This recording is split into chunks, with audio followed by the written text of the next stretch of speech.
The following may include subject matters of war, violence, loss, and adult themes, which may not be appropriate for all audiences. Viewer discretion advised.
Welcome, faraway friends, connoisseurs of fantasy, and curiosity seekers the realms over.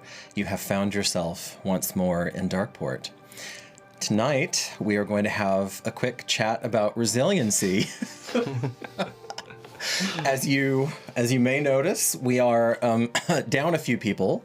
We have, however, collected a new friend along the way, because after all, it's not about the journey, it's about the friends you make along the way.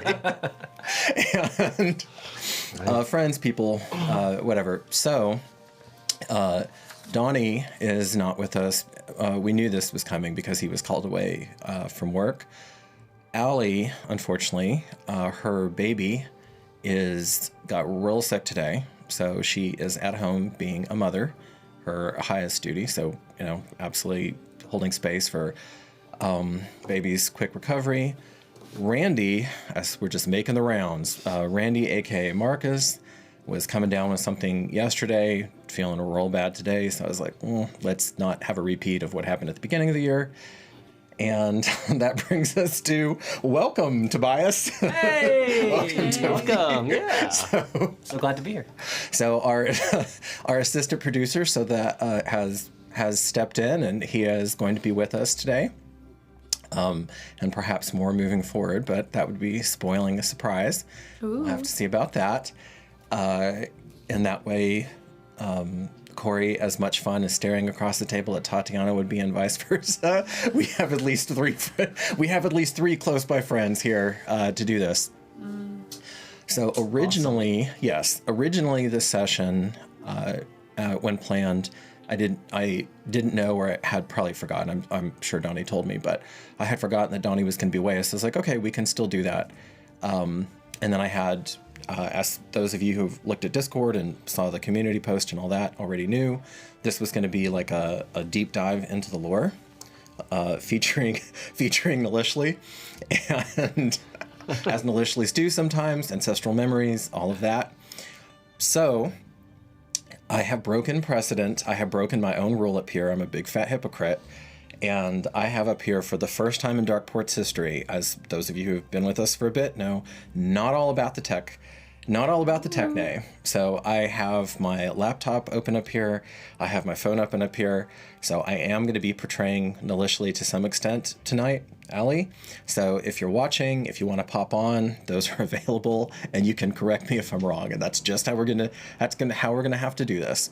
So point of view will be changing a bit, but it is still basically the story, because the last thing I'll say about this is going to be the story that we return to from long ago that is going to be with us throughout the rest of this campaign. So whenever we have someone who is absent or can't make it and there's just no way forward, i.e. you're on a ship, you're going into a really dangerous session, that sort of thing, I'm not going to be NPCing your leader, let alone your leader, your powerhouse, and your freaking healer. It's not going to happen. So, because somebody gets, I don't want to be responsible for it. And so, yeah, so this will be the story that we come back to. So whatever happens tonight, I have a general idea, a la EXU Calamity. Like, we know that some bad things are going to happen, but how that goes through. So fair warning, you cannot change the basic form of history, but you can absolutely change details like who lives and who dies, how bad it is, etc. All of that. And if we get far enough in this story, which hopefully we won't, because that would mean people are out a lot, but if we get far enough in this story, it probably will start redounding upon the main campaign. Certainly by like the second session, it already will be, because I'll have to see whose ancestors survived, who could have continued training, et cetera, et cetera. Right. So anyway, all that to say, this is going to be an interesting session. At one point, I'm pretty sure. Well, actually, I know Justin was expecting me to be like, "Okay, we're calling it." I am stubborn though. I'm committed to this, and I want to keep momentum. It didn't feel right to just sit and let another week go by, because time is the one non-renewable resource. You never get it back, as you hear me preach at the end of each of these. So if you're here with us, thank you so much, and I think we're still going to have a really fun time tonight. Awesome. Looking in some corners that have not been looked at. A little unusual. Do y'all as PCs, do you have any questions for me before we start about this format? So, and by the way, Tatiana literally just got back into the state. Correct. Okay, so she is a mad lass for literally flying across the country and you got here 9 minutes ago, 9 minutes before we started, a little bit more now. Yeah. And just came in and was like, I'm doing the thing. So thank you very much for your resiliency and your commitment to the project. That's very much appreciated. Well, you appreciate it. You're sorry, Toby. Hate to break your heart, but I'm sure you're not a lot nicer to look at across the table than just Tobias. Yes. Well, I have my own biases. That is true. So, yeah. Do y'all have any questions about the format? Obviously, the characters, you're just going to have to kind of feel into the characters, decide as you go along what you're going to hit. Yeah. Let the dice fly. Okay. All right. Let the dice fly. No, Let's like improv like we do. Yep. Not scripted, by the way. No. Yeah, no, not scripted at all. No, nope. I'm just gonna hide. So many. Yeah. Oh, there's some history and some knowledge, but No, it's this just kind of ridiculous. Anyway, here we go. not 30 pages of lore like some. No, like some people. Tobias, I think we have some people to thank. Hello. Yes, I have the pleasure, the honor, nay, the privilege of thanking our sponsors for this evening. First, we have Eldritch Foundry. Snaps all around. They're awesome. Been with us from the beginning. They allow one to create highly unique and custom miniatures and figurines for any tabletop role-playing game or campaign setting you might be experiencing, whether it is high fantasy or science fiction. The tool is a lot of fun just to mess around with, even if you don't end up buying anything, which you should. There are millions of possible combinations on there. I highly encourage you to check it out, and you can do so by clicking the link in the video description. So thank you to Eldritch Foundry. We also have Cantrip Candles. We do indeed. We do indeed. We love Cantrip Candles. They're a very neat little company. They make fantasy-themed scents of many varieties, whether it is a bakery or a tavern or a den of thieves or the Fey realm. They have something that will add realism and immersion to any game, or give you a little whiff of whimsy in your civilian life. Very cool people. We love Cantrip Candles, and if you You can check them out as well by clicking the link in the video description. Both of those are affiliate links, so if you click those, it does help us out a little bit, so we encourage you to do that. And thank you both to Eldritch Foundry and Cantrip Candles. Woo, Toby, that is impressive. That's all just right there. No, that's great. And for the record, Tobias is the person who actually brought Cantrip Candles to my attention. And hence to. I mean, I'm a big fan. Even before Darkeport was a thing, I use their stuff. It's good. It's good. It's good stuff. All right. Speaking of the Candle of Tales, I think it's about that time. Yeah. Let's go. You ready? All right. Just one. Just one. Just one? Yeah. We're not powerful. One on each side. All right. The Candle of Tales.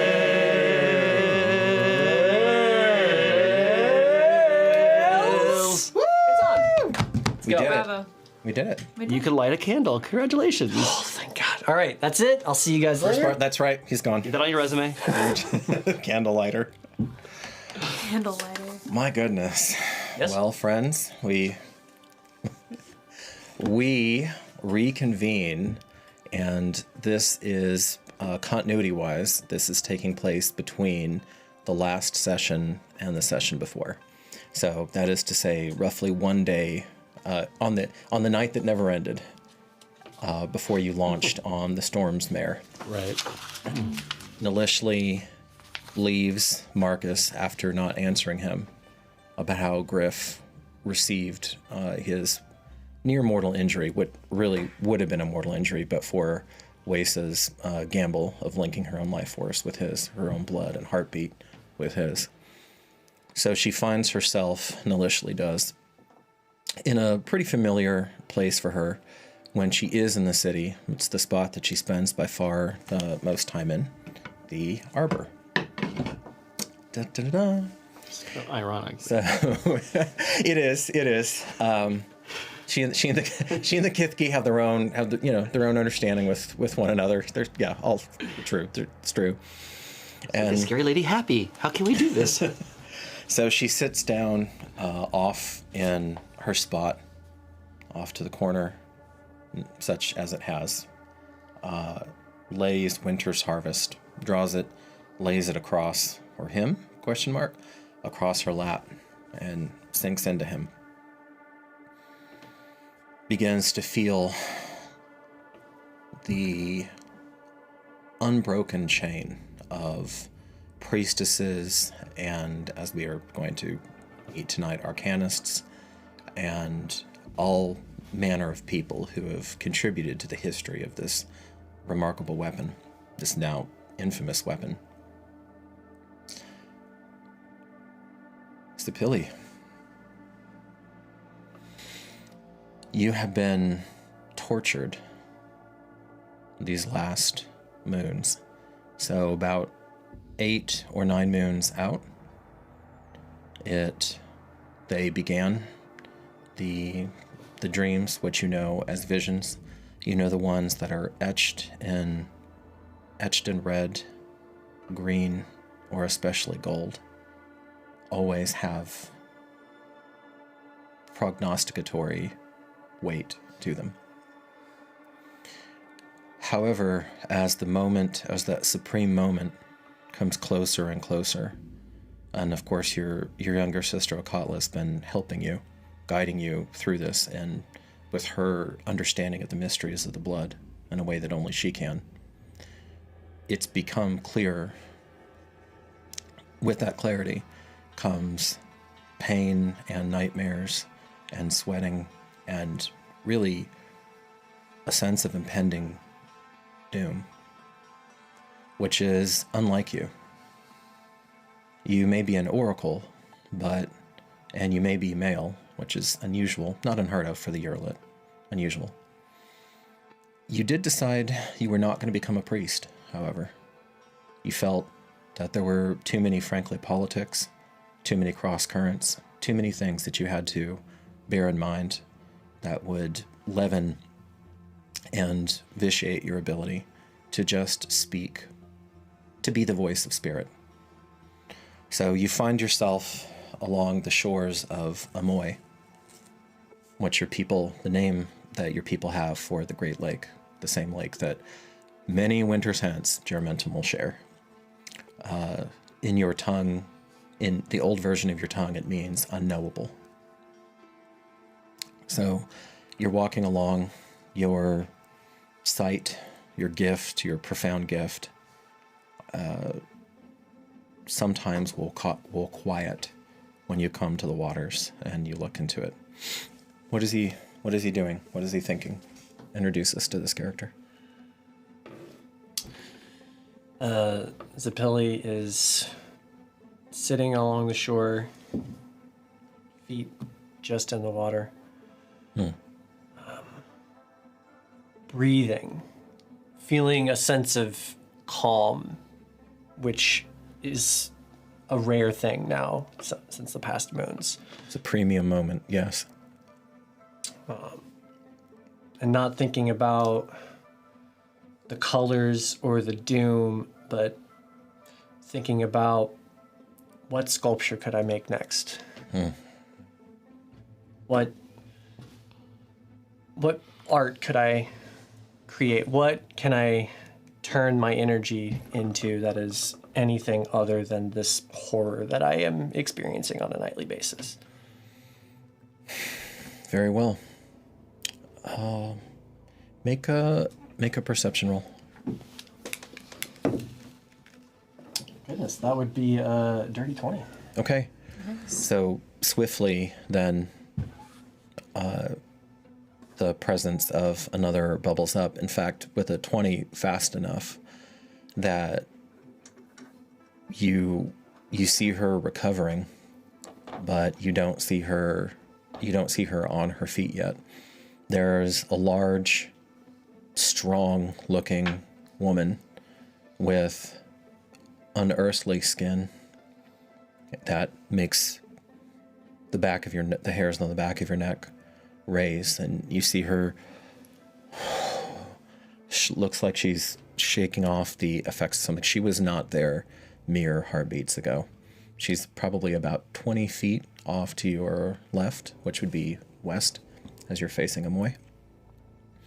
And now, with advantage, because you can feel her so well and you spotted some telltale signs, make a religion check. That's going to be a 14. High enough for you. You understand, because you're the deep waters of your own internal Amoy. By the way, the Uralit are the only culture currently in this region that I've said this many times, that ancient world didn't have a concept of the subconscious and they don't have modern psychology, etc. The Uralit actually do have a concept of the subconscious, and they call it their own inner waters or their deep waters, because the lake is so profoundly affected them. So you can feel your own inner waters stirring, and you understand that they had clocked her before you had. The night, the hair of night, and the skin of moon. This is a creature of the Dread Mother. So my instinct would normally to be afraid or startled by this sudden appearance. Sure. But mist begins to kind of dissipate around her. Feeling that connection, I believe, would I be more calm or just stoic, or would I... Your call. I think... You are, I will say, you are used to walking with the Tezcatli, with the demigods, who are so much mightier than you in body. So perhaps it's not as weird or as startling to be next to something that could kill you with a thought. Then I will endeavor to pay it as little mind as I can. Hopefully it won't notice me. Okay. And the Tezcatli are the word for chosen, right? In this, yeah, it's the word for. Make sure that they know. Yeah, it's the word. It's a word for chosen. That is at the very beginning of chat, y'all. I typed in. I typed in a couple words in Valkyrie. So yeah, Tezcatli is their word for demigod, which is how they view the chosen. You have no funny, or ASCII for how funny this is. Yeah, you have no idea. It's unprecedented. 15 years ago, you wouldn't pick up a cell phone. No, it's unprecedented.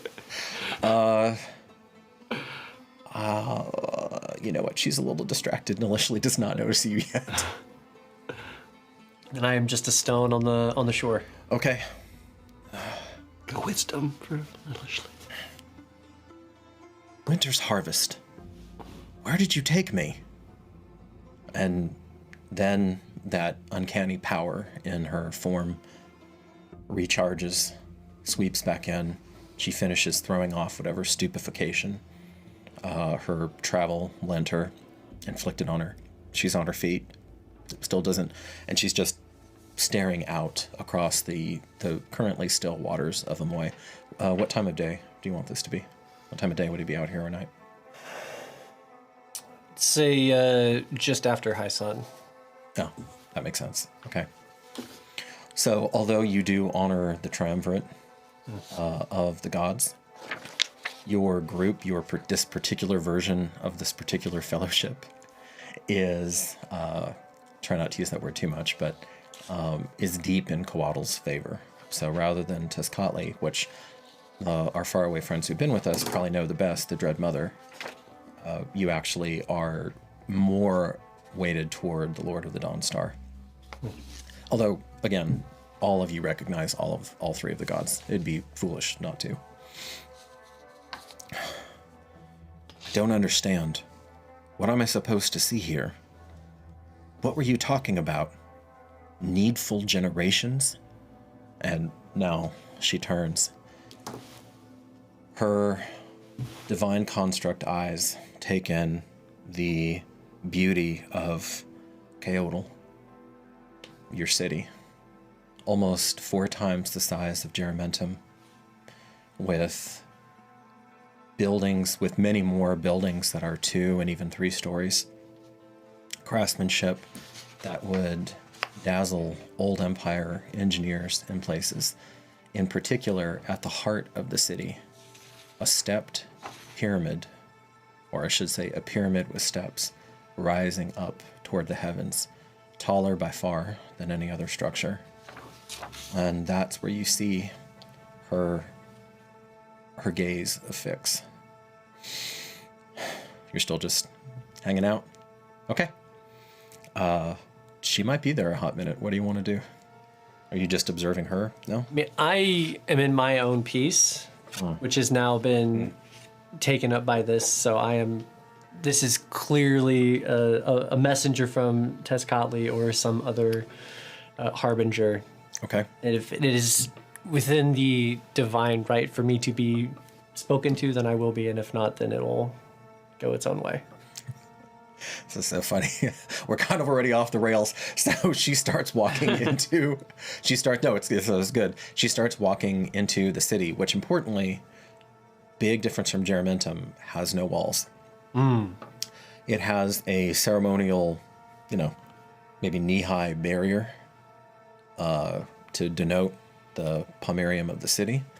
Beautifully, intricately carved. You have the jaguar, you have the lake eagle, you have Paija that are just masterfully etched along it, but no actual wall in a way that any denizen of Geramentum would notice. And she's walking toward, and initially, when she decides that she's done with the lake, she's moving at speed. I'll follow at a distance. Okay. And as she gets closer, you encounter first some children, then some older teens, and two a boy and a girl, as they catch sight of this silver-skinned creature from myth. They just fall aside and drop foreheads to the beach. Why are you doing that? Make an insight check for her. That's a 17 on the die. She no longer has a negative to this, because the last session, Allie gave herself the skill of insight. So that is a 17. Yeah. There's some character development. So she studies them. You're treating me like a lord. No. You're treating me like a god. I'm gonna have you roll for her. Make another perception roll for her. That's a 4 on the die. Okay, she's just not gonna clock you. That's really funny. Okay, you. I'll keep following, but my distance as well. She walks a little bit, so she's off the beach now, and she's going to be in the city proper here shortly. I know where the rest of the fellowship is at, and it's not here. Actually, can I stop by one of the kids? Sure. That are Sure. You're well known. Aside from the city's ASCII Teotl, you are one of the best known of the non-chosen here. So I'll kneel Okay. to one of the boys and say, "Run ahead, find Zayanya. Let her know what's happened." Right, Zabilly. Okay. And he circumvents Nalishli, giving her a wide berth, and then he's sprinting. Nalishli actually does see him run by, but she doesn't seem, you're behind her, so you can't see her expression. She doesn't seem to really connect what's going on there. She gets to the pomerium. She gets to the barrier, to the ceremonial barrier, and this is fun. I guess we'll just go this way. Tatiana, go ahead and make a religion check for her as she kneels down and she examines it. 13.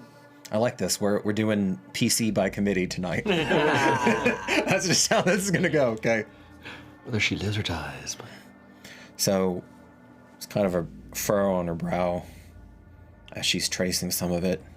And how close are you trying to get? Are you close enough to catch her lower vocalizations, or you're hanging way back? Okay. So you feel like she's having some sort of brief conversation with herself? ? And then she realizes finally, even with a 4, eventually she's going to realize this. She reaches behind her back as if she's expecting something and reaches down. And because this weapon is part of your culture, make an investigation or perception roll and see if you grok what is happening here. That would be an 11. You've seen your leader go into battle so many times that you don't understand exactly what she's reaching for, but she's clearly some sort of warrior. And whatever's back there isn't, whatever's supposed to be back there is not back there. You're kind of exclaim in frustration, and then she steps over. Very well.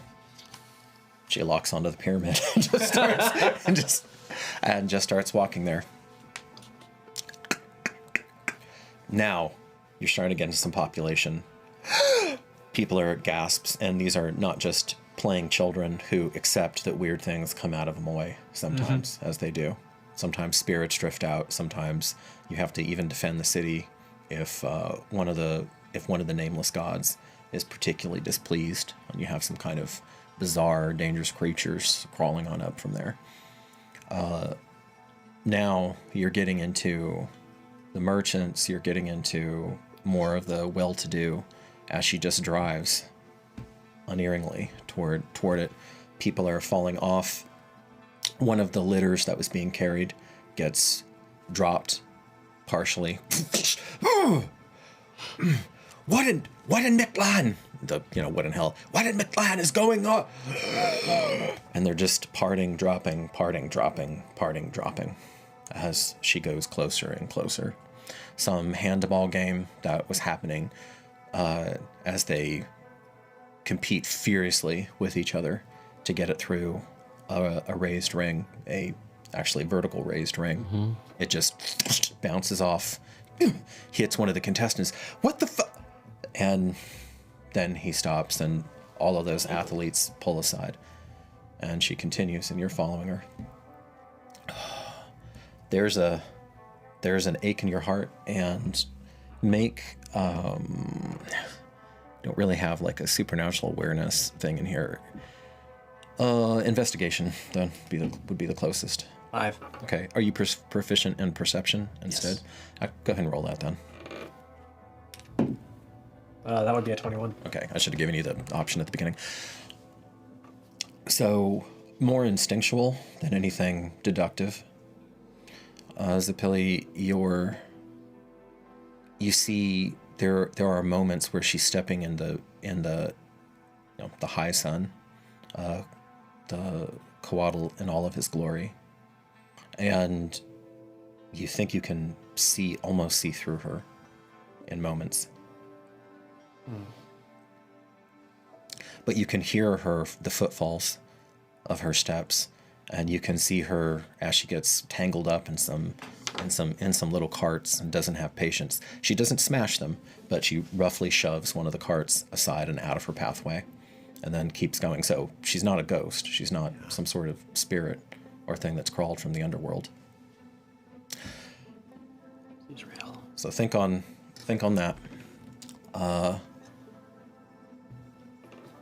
Katla,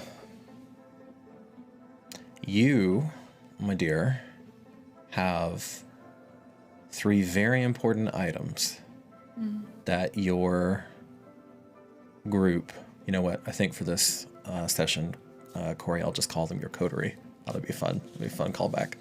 So that your coterie, because I want to distinguish them from the fellowship, very different people, that your coterie has gone through all manner of hell to acquire. We may play through those, we may not at some point, but essentially you have now assembled at your older brother's urgings because of his visions.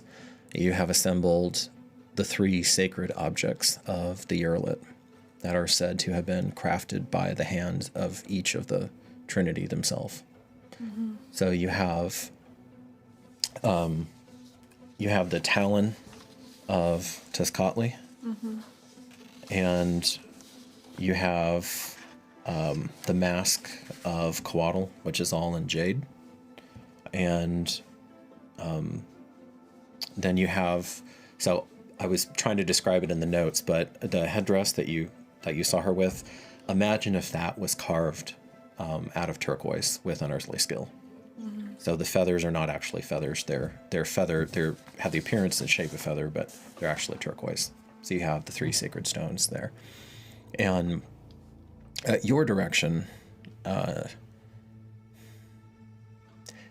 you tell me, so as an ASCII Teotl, as one of the chosen, as one of their demigods, you basically could decide, are you part of the priestess's hierarchy?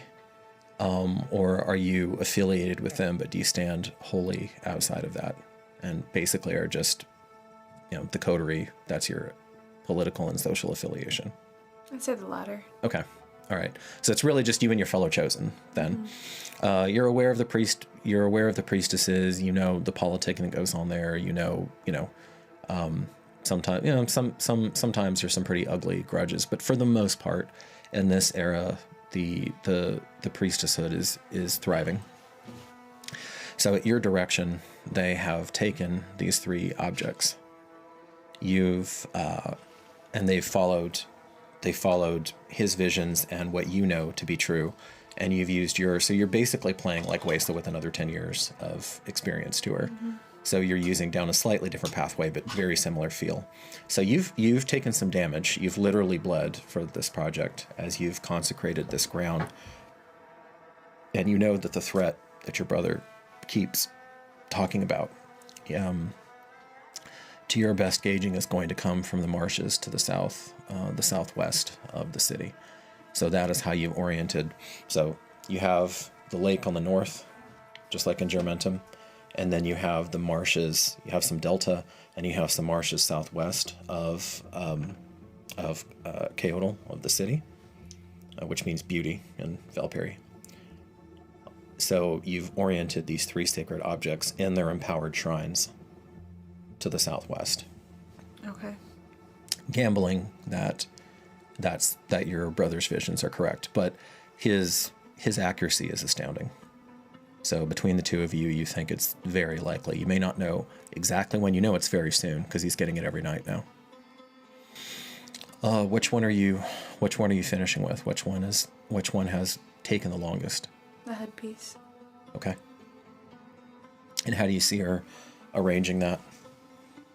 Kind of what are the accoutrements around it? How elaborate did she make the shrine, etc.? Whatever you see.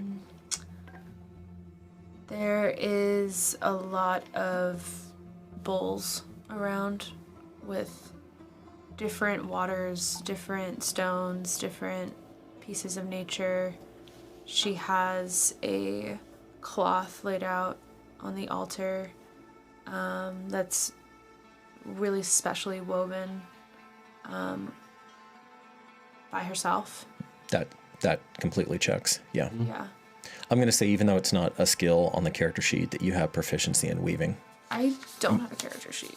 I'm just rolling here. You're basically Wesa. Okay, great. Yeah, it's basically Wesa. I have a character sheet then. She's stronger than Wesa, but that's the two things you can note to yourself is she has double the hit points. Okay. And she has a 20 charisma. 20 charisma. Yes. She's very good at being that archetype. You want a pencil versus a pen? No, it's fine. Yeah, or you can just note it on the I got it. notes or however. Okay. Cool. So, and you're poison stronger, as you might suspect. People like poison. Yeah. Not quite, but your poison is now at the point where you can reliably kill men with one scratch on it. Not every time, and if they're very strong, maybe not. But it's getting nasty. It's 3d6 now instead of 1d6. Cool. With like a tough male warrior walking around with about 10, 11 hit points, Mm-hmm. And that's just the poison damage because you're still going to slash them. What weapon does your character habitually carry with her? She has a really sharp dagger. Like an obsidian, obsidian dagger. Okay. And then I'm going to say for distance, she has a series of like fletched darts. And you've taken, so there is a tree, this is actually a real life thing called the upas, the upas tree. And under your tender ministrations, you've brought the toxicity level of that just through the roof now. So you can have a nice little hookup if you need to and you don't want to get close to whatever it is. Nice. And you have found, I think probably only your fellow chosen people who know this, you are immune to your own poison. Because you've had people try to be cute and kill you with your own poison before, and you pretended to be dead and then pop back up. Nice. That's right. So this version, like, you know how Wesa went down a very like sensory kind of taking things in? This character is like the inverse of that. So she's her senses actually probably aren't quite as keen in terms of like running bloodlines and whatnot, but her ability to move in shadows and distract is excellent. She's closer to Publia in that particular way. Okay, so you have the headpiece. The talon is already accounted for.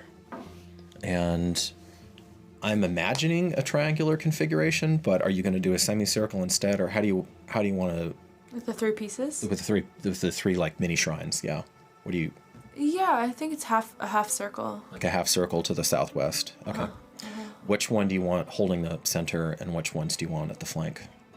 The headpiece in the center. Headpiece at the center? Yeah. Okay.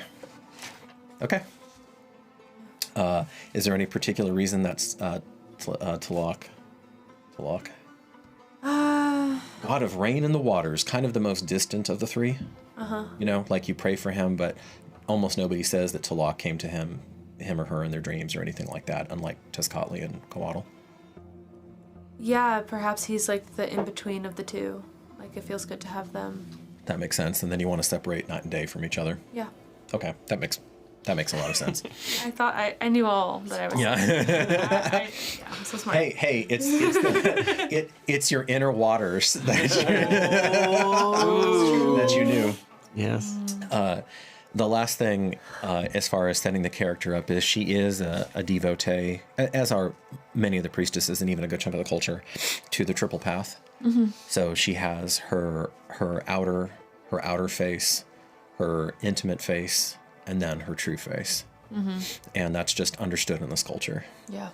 And the rule is as soon as you speak a thing, no matter how intimately or carefully it is that you speak it or you write it, once it leaves the realm of your inner waters, it, by nature, it is outside of your true self. It's a little different way to think of things. Now, Sure. now it's the intimate self. Huatley, are you with your coterie mate while she's doing this? Are you making other preparations? Let's set the scene here. No. Waddle, being an acolyte himself, very religious. I would imagine him that his religious experience is probably through a pipe and smoking. Yeah. But this is super important to him because one of these artifacts is Quaddle's, and he's not connected to the he's not in the hierarchy, but he is very respectful of the priests and the priestess and those who serve. Yeah, they serve a vital function in the civilization. They do, and he incorporates that religious aspect into his being as he projects it through physical manifestation. Okay, so I promised you we were going to talk a little bit about the animals. I was not able to get. Was not able to get to that today, so got a couple curveballs. So let me tell you now on stream, as you're watching your character, there isn't nearly as much age difference between these two characters as between Merrick and Wesa, obviously. My late 20s, early 30s, or younger than that even. You're probably early 30s now. I mean, you're a seasoned warrior. If not for your leader, who we'll get to in a second, you would probably be the most capable warrior in the city right now. But we'll get to He is who he is. Yeah, he is. He is, and he is what he is. So, but you know that you play a very important scouting, and obviously you also have Pass Without a Trace. So when it comes to it, you're vital in moving the coterie around, without drawing attention to yourselves. Right. So you've had, the lake eagle is really important to you. That's one of your spirit animals. Maybe not your only one, but that one you've used many times successfully to communicate. Okay. Do you want to tell the others, because they didn't see that? You just want to tell because they would be aware of how your character uses. Also, I'm just going to say, if we don't get through what I have planned out tonight, it's perfectly fine. Like I said, this is just what we come back to, so I'm just moving at my stately pace. That's just how it's going to be. So do you want to tell them both, out of character, how that, and also so that our faraway friends kind of know how your character functions as a communicator and scout? Yeah, so I have the ability to communicate with plants and with animals through a primal awareness path that I have. And it's a spell, or it's a divine gift from Quaddle, and you would think of it as a gift. I can ask them to carry little scroll notes and stuff. In that way I can pass these messages along in a more subtle means, and that's how I communicate with my coterie without having prying ears involved. Mm-hmm. Yeah. So in a world with no telecommunications, and also in a world with almost no will working, that works at extreme distance. Yeah, very Varus, very Beastmaster 1980s-esque throwback. The ability to have those two were born, but the ability to have long distance communication is huge. So the lake eagle, is the swiftest. The only animal that you don't have a good relationship with, it's not right there lakeside, but it's of course the infamous Harpesia. Yeah. And the Harpesia are actually just evil. They're foul-tempered. Not evil, but they're foul-tempered. Yeah, that's not selfish. And if you have to haggle and negotiate with them, they're also incredibly smart. And you've had them tell you that they're smart enough, Corey, that they can lie. So you've had dealings with them where you almost got her brother killed. You almost got Sapili killed because there was a creature that was drawn to him this years ago. And you sent a message via Harpesia, and the Harpesia decided that the payment wasn't sufficient and it tore the message up. It harpesia'd me. So you said that was, I'll say that was 3 winters back, so you've never used them and even sparingly before. Yeah. All right. So with that sole exception, you're looking out, you're seeing, actually in the very moment, at this particular moment, as Okatla's setting up the 3 artifacts, you don't see any of the eagles, but you see, plenty of ravens, plenty of mockingbirds, plenty of other quote unquote lesser creatures, although you also know the ravens are real smart. They're almost as smart as the harpesia. Yes, in Terra, in this world, the harpesia are even smarter than corvids. So, like I said, they're smart enough to lie. And when you try to reach out to them, not all of them, but more and more, actually make your first investigation roll, because this would be something I would want to see if you could puzzle out over the last couple moons. That would be a 25. Yes, Or you 19. absolutely can. Okay. Because you're also the detective for the coterie. So you've seen a direct line then as Zapili's visions got more intense and closer together. More and more and more of these avians have rebuffed you. And you can force yourself on them, but that doesn't feel right. And you also obviously don't want to piss the gods off with misusing their gift. And, from time to time, an animal may be sick, or she may be worried about her hatchlings or whatever. Yeah. But it's been happening now so frequently that it feels wrong. And with the 25, there's even a layer under there, and you realize that you are now in competition with something else. It doesn't feel like you either. It doesn't feel like there's another nature-directed ASCII the way that you. A version of me, but A version of you, like competing for somebody these create. animals. Yeah, I mean, because there are other tribes, there are other civilizations that are not friendly to you, of course, and they have their own ASCII total. And you've encountered those before. That's not it. Even with the 25, just you've never encountered it before, so you can't exactly put your finger on it. But the word that you would give it is big. Not necessarily deep, because if you focus your will on an individual bird, you can still snare it. But it's just friggin' everywhere, Corey. And are they distracted in a way towards? I mean, is it if I speak to them and ask them, do they give me any indication like we're going this direction, busy, something like around those sort of minimal communication? I know you rolled a 25. Make a nature check. That now too. Let's see what we got here. Nice, very good at his job. That one is going to be.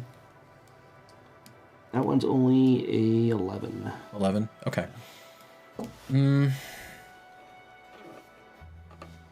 You're plotting every data point, perfectly with the 25, basically. So you've noticed that at the very least the resistance is not emanating from the marshlands, which is where you assume the trouble is going to be from, which strikes you as odd. You have not been able to reconcile that yet.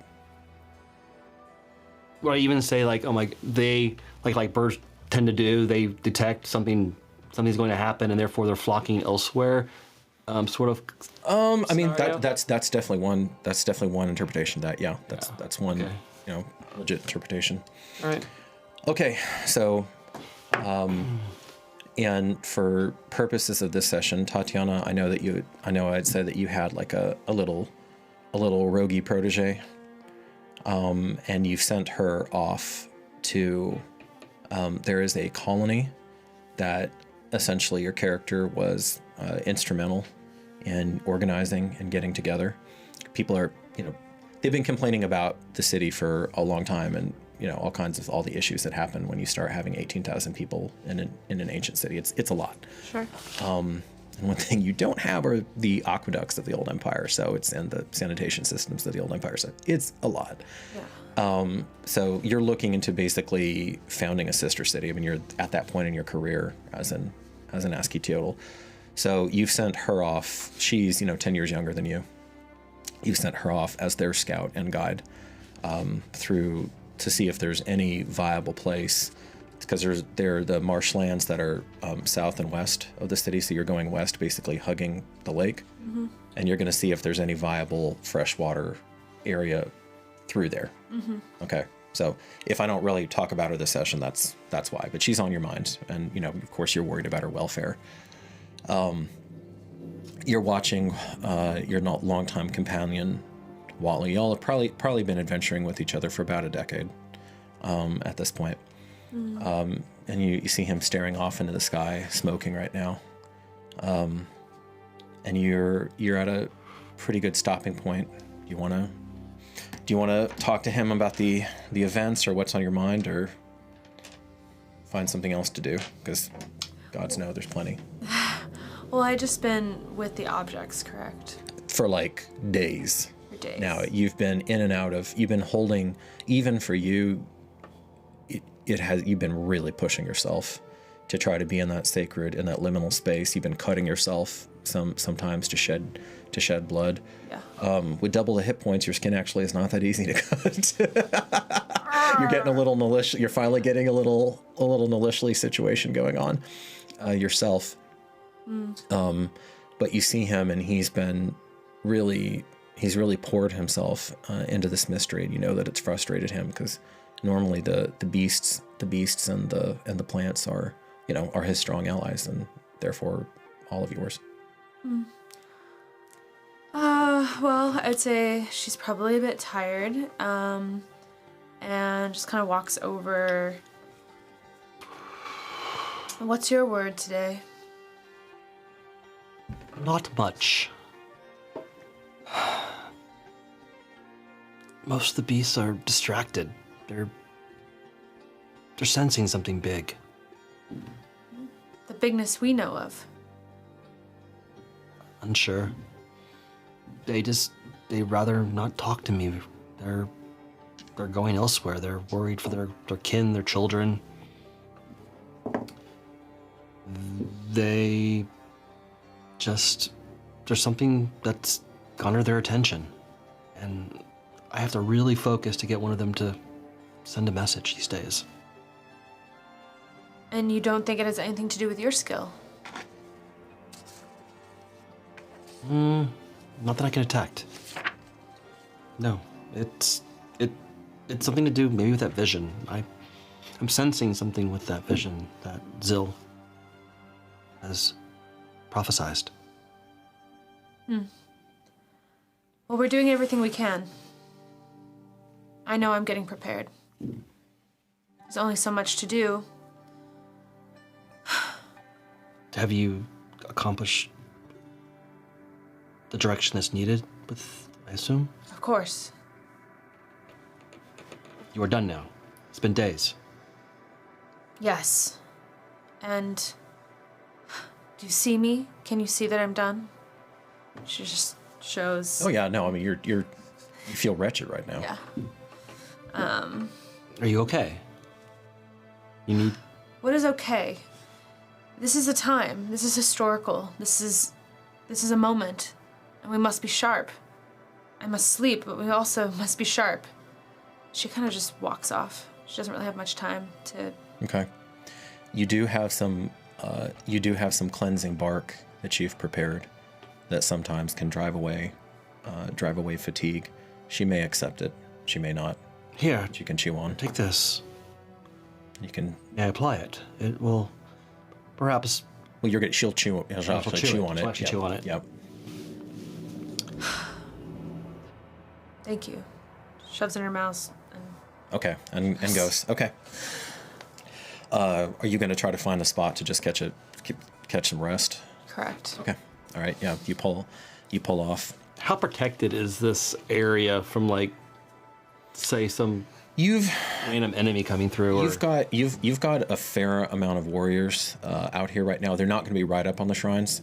but they're going to be basically encamped in a semicircle, like in a much larger semicircle. And I was running the numbers because y'all are used to a hugely disproportionate amount of people on underarms for Germentum size. You have about 900 warriors in the city, but about at any given time, about a third of those are guarding your borders because you have no walls and they're on constant patrol. You are the most powerful civilization, like, you know, in your general area, but that doesn't mean that you're untouchable. Right. So to defend Coyotl itself, you have about 600. So your leader, who is essentially a demigod, he has requisitioned. How many do you want to say are directly around there? You decide as the PCs. Directly around where exactly? Around the shrines, like protecting the shrines and artifacts. Yeah, protecting the artifacts. 20. Yeah, that works. Okay. All right.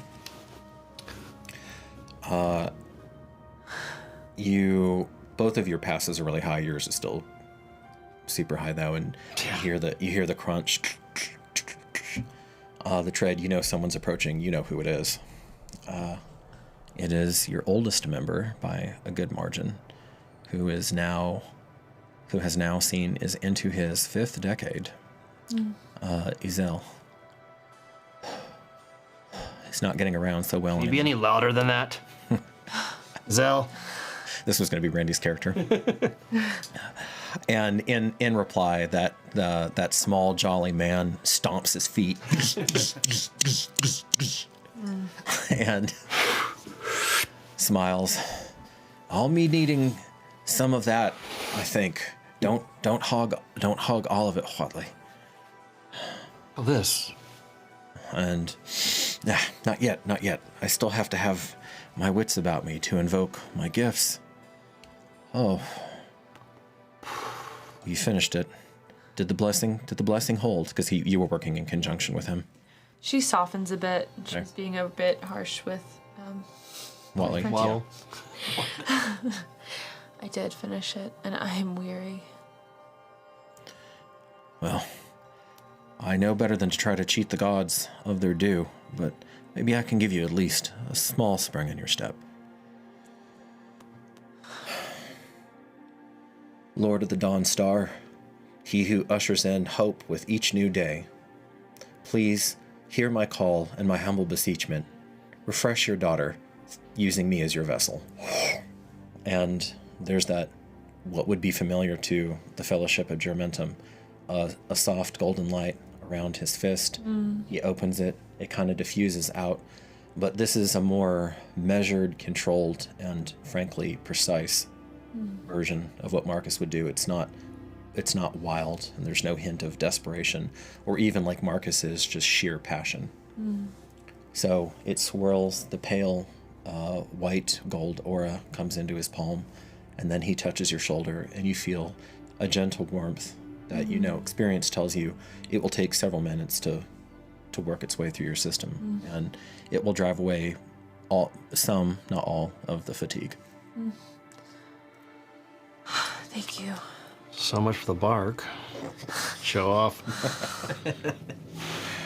Well, I suppose my granddaughter is hard at work mastering the fires now. What an incredible gift. She started with waters. Perhaps she'll be on to air next. Which one is the newest one, Okatlad? I'd like to spell you for a while and stand vigil.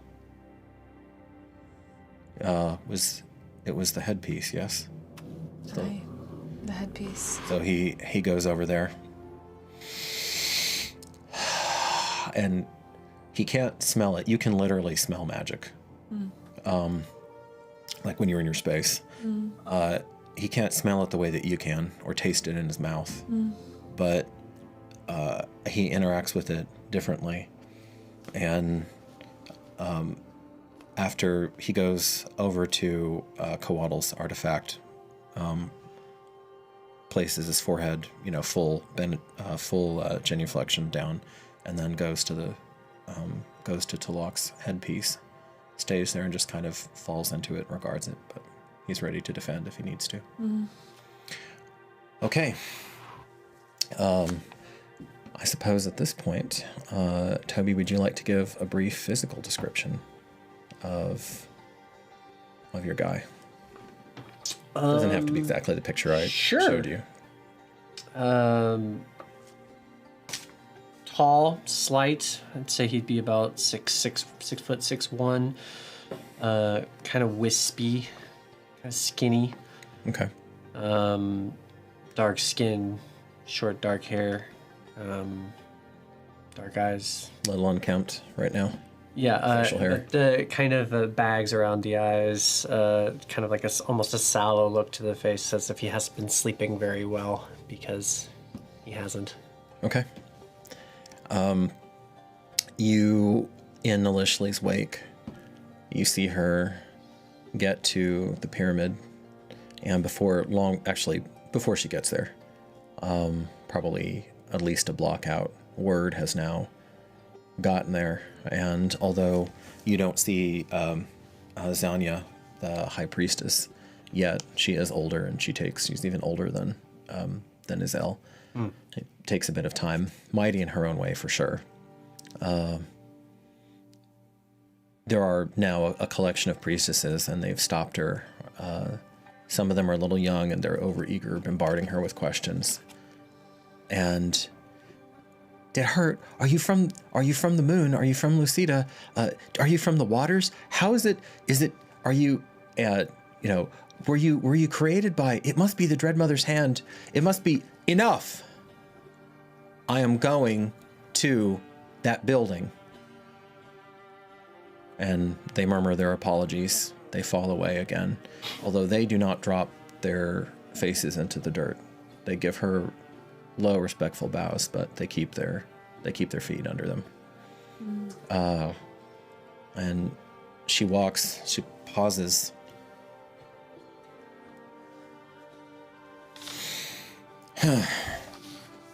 Fine.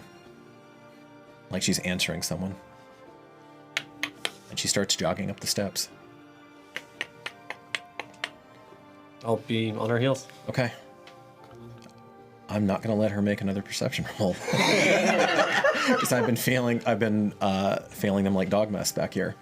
All right, Randy, your dice. Yes. Yeah. On top of everything else, I also couldn't find my dice today. So, Randy, we're gonna have to have an exorcism over here. You follow. Make just a quick athletics check. That's a 4. Okay. You do not casually follow up. I don't know if you've ever tried to jog up any of the Aztec pyramids before, but yeah. Small fit, yeah. And there are points where the steps are so small that you're like having to turn sideways a little bit. She seems to negotiate them. She just deals with it. Good old 20 con. So you see her get up to the top, and now she's having a flat out argument with, just make sure, Alex. You're in the chat telling me I'm messing this up. Okay, nope, we're good. All right. Now she's having a flat out argument with someone. I've done everything that you've asked. I've done everywhere that you've shown me. If you want me to be somewhere else, speak plain. And she's just like, she's on top of this, it's not towering. It's not like one of the Great Pyramids, but it's, she's a good 50 feet up in the air now. Does anyone ever go up there just for fun? Not for funsies. Right? Yeah. Not for funsies. Yeah. You would probably get executed if you were a normal person trying to get up there. And she's looking around. Oh. And so she came up one side of it, and now she's going down north, south, east, west. She came up the eastern face of it, and now she's going down the southern. Now she's going down the southern face of it, just as you're struggling. So you never make it to the top. You turn back around and go down. Okay. So eventually, too many new names, even for my loves. No, there we go. Okay.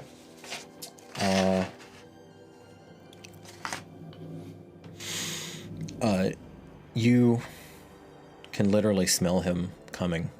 My brother? No, your leader. Oh. Because he smells of dawn and hope and power. Okay. Yum. Smells great. And That's filling. Katzin Katzen. Yeah. Ferocious warrior. comes from the city. You know him to be a divine construct of the Lord of the Dawn Star. Oh, hot. He is. You have the picture, right? Do I? It's this one right here. Oh, it's that one. Yeah. Yeah. So, Woo. so the same way that Nalishli's skin has that unearthly silver to it, imagine an unearthly sun to his skin. He has the sacred markings all over his body. Even though the picture doesn't show it, realistically, it would have probably even more on his face. He has like 1 or 2 on his face. Probably have more on his face.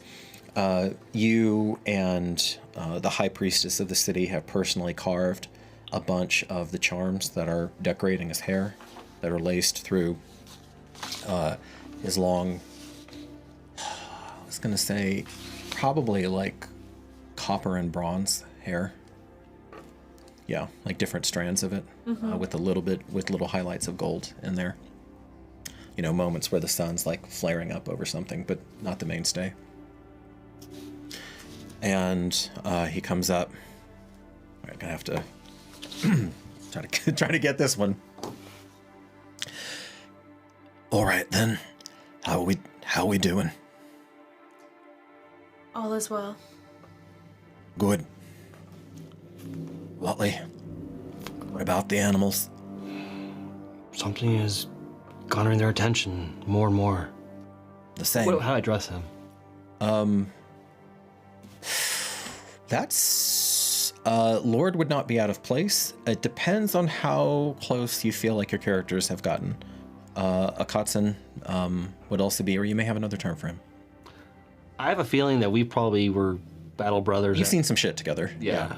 Just because of the way the characters are designed and stuff. You've seen some shit together. He is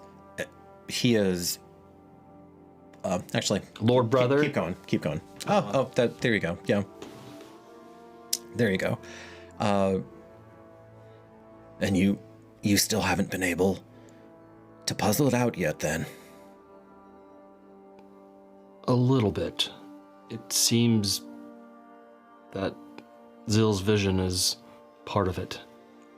Whatever is distracting them and causing them to go to somewhere else is part of this vision. It's connected. Your brother, though, he still, and yourself, you still believe it's coming from the marshlands, yes? That's what we've been feeling. And what he's seen. And in his adult life, he's never been wrong. One thing about him, he looks young, but you know that he's much older than all of you. Have I ever been in the marshlands? Oh yeah. And there's plenty of nasty, creepy crawlies there, but nothing that would threaten the city. Make all three of you. Actually, no. Never mind. You would. I'm gonna say you've been adventuring long enough. See, he's about 80 years old. Whoa. Yeah. And has just increased in power that entire time. So you can, think of what Nalishli would be like in 80 years. Yeah. Do you wish for me to scout out and see if something has arrived or different? Nay, Sword Brother. We may need you. We may need you here. In fact, before the day's out, we most likely will. And I think he turns. So you see a figure only slightly shorter than him emerging from the little. So there's you're outside of the city, and there's a little bit of woodland, just a little bit, You're maybe, like a quarter of the mile outside of the city. And he turns. You had heard the tread emerging, but people are coming in and out. Sounded like a soldier to you. So you don't, if there's danger, you'll clock it, but otherwise you're not that worried. And you see Nalishli emerge. So for our faraway friends, Okatsun is very muscular, but it's compact. So he's actually, you know what? I'm gonna reverse that. I'm gonna say he's actually slightly smaller than Nalishli, but he's just that his flesh is beyond preternaturally resilient. I mean, we're talking like Titus Invictus level of difficult to hurt. So he looks at her. Cousin? Ooh.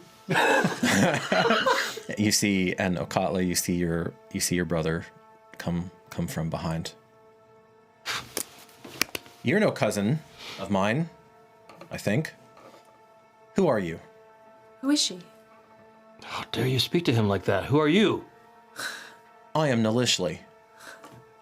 And as though that solves the matter, she locks eyes on him. Why do you call me cousin? You're from the Dread Mother, aren't you? Yes, I am her daughter. Well, for creation. You are a creation. Coattl's creation. And from, even though he had been zoning out, your cleric, your older cleric, who has his back to all of this, says, when she just says Coatl, he says, Lord Coatl, if you don't mind. She just ignores that, goes back to looking at him.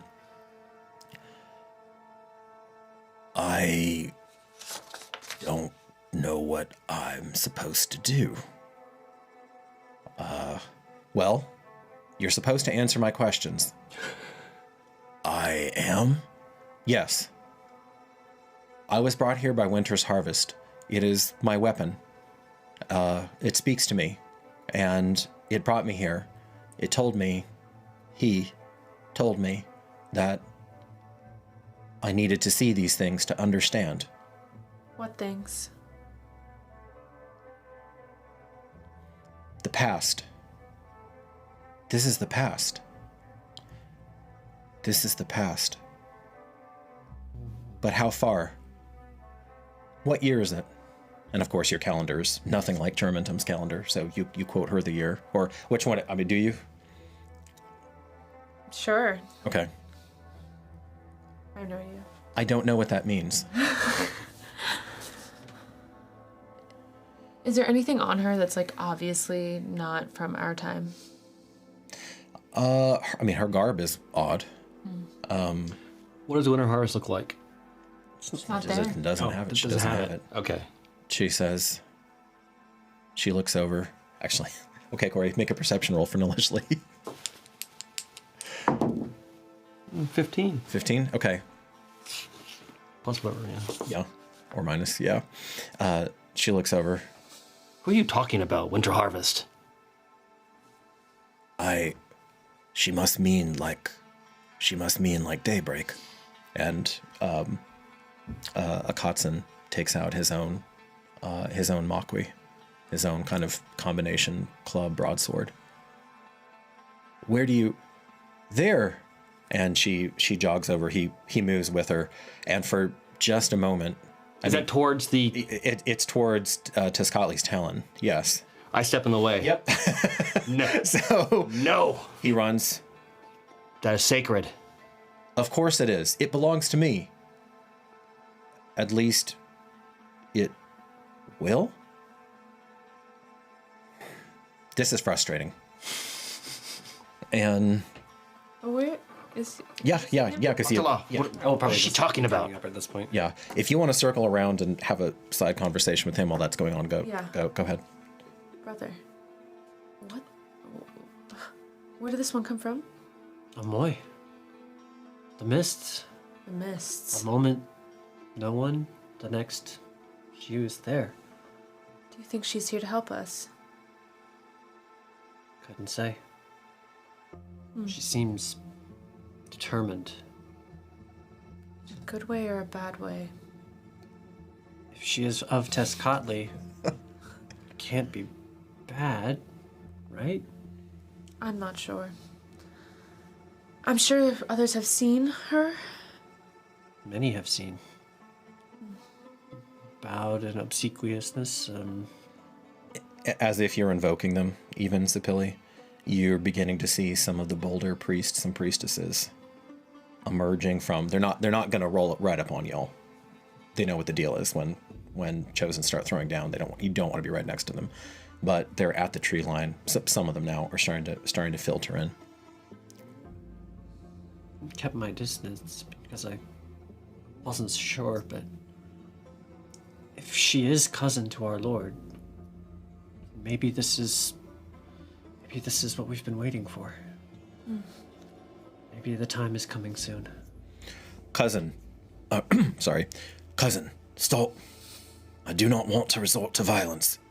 Not against thee. But my sword brother speaks true. We have shed blood. Allies have died, have lost their lives for these artifacts. They represent, I know what they represent. The three gods. Yes, the Trinity. I know.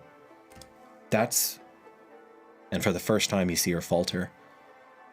But I don't know if that's mine yet. Does she seem like to be telling the truth? What's her demeanor? Or Make an insight. a 1. You're too caught off guard by the idea that the Dread Mother has entered the fray.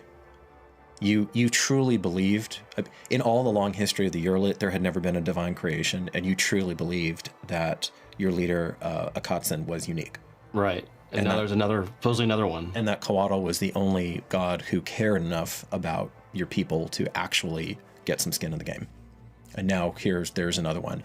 Of her divine origin, you have absolutely no doubt. Seeing them next to each other, it's like they are clearly counterparts. But she also, actually, with the one you don't get that.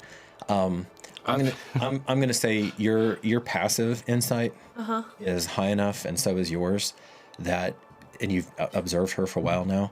She feels young to you. She feels young. Yeah. You don't know exactly how young, but Yeah.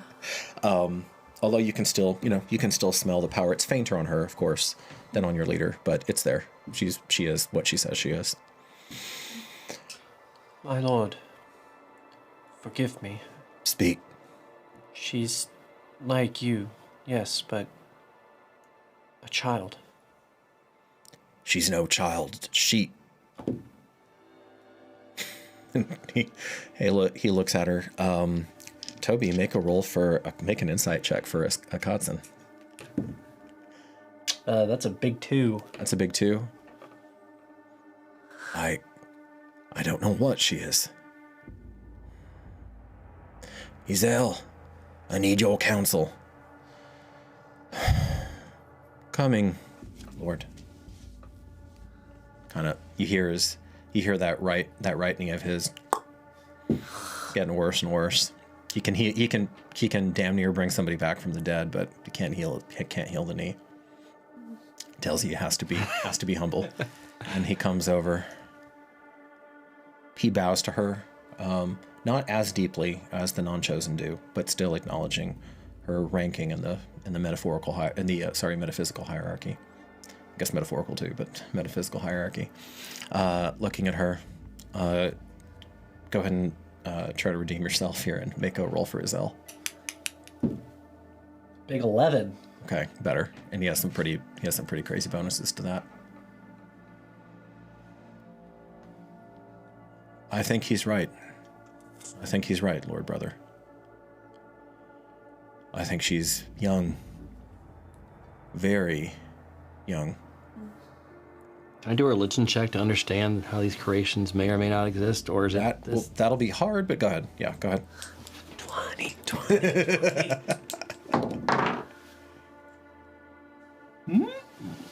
18 plus my religion, which is Pretty good for you, yeah. It is a +4, so 22. So a Kotson was said to have been formed, that he erupted from the top of the pyramid, like literally erupted from the top of it after a series of unusually hot summers that had brought drought. Dawnstar, that makes sense. Yeah. So you imagine that she had some sort of counterpart experience, and that she would have, instead of being high up, she would have been far, far below. Leslie. Yes? Your name? Yes. How long have you been in being? When did... How long since I left the Dread Mother? Is that what you're asking? Yes. Speak plain. 2 winters, almost 3 now. He like drops like his cudgel or whatever. Like, you're but a child. I am no child. I have fought. I have shed blood. You two make insight checks when she says that. Sorry, you're out of the game for a bit on her. 13. 13. Total? Yeah. Okay. Nalishli is still not. She does understand interpersonal relations better than she did before. She's still not that difficult to read, though. You know what? Because this is a source of. There's a little hint. There's a little edge to what she's saying when she says, "I have shed blood," and she pauses a little too long, but you don't really get much more than that. But there might be a hint of shame in there somewhere. Well, of course you're not a child. Of course she's not a child. Why would anyone say that about you? You're clearly very capable. Young in mind. I will accept that. Is that, she says, you, she looks at Azel, do you have the golden light? Yes, my lady, I do. How did you know? You remind me of someone. All of you remind me. Is that why you wanted me to see this? I think I don't know you, but I've seen your eyes before. But here you are harder.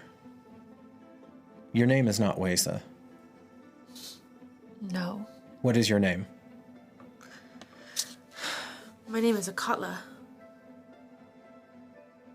Who is Wesa? My friend.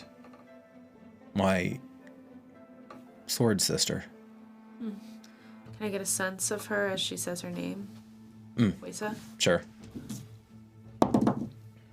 What am I rolling? Inside. Oh, 22. What are you looking for? I mean, 22, you're going to get it. What are you looking for? Like her essence, her, like, yeah, just a sense of who she is. Of who Wesa is, or who Nalishli is? Wesa. Wesa? Like what that relationship is? Yeah, like just some kind of imagery. You feel protectiveness. You feel a deep trust there, and you feel, and frankly, for this character, Tatiana, this would be very surprising. There is a level of camaraderie and like kinship that a Kotsen, who would risk his existence for any of you without a second thought. Let me be clear on that.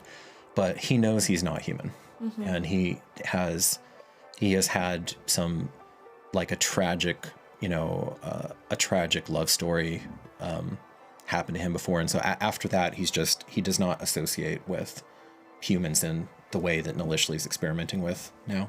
That's long behind him. So when she says Wesa, there is like, it's almost like she's talking about a sister and not a comrade. Do I get the sense that Wesa has similar gifts to me? Ooh.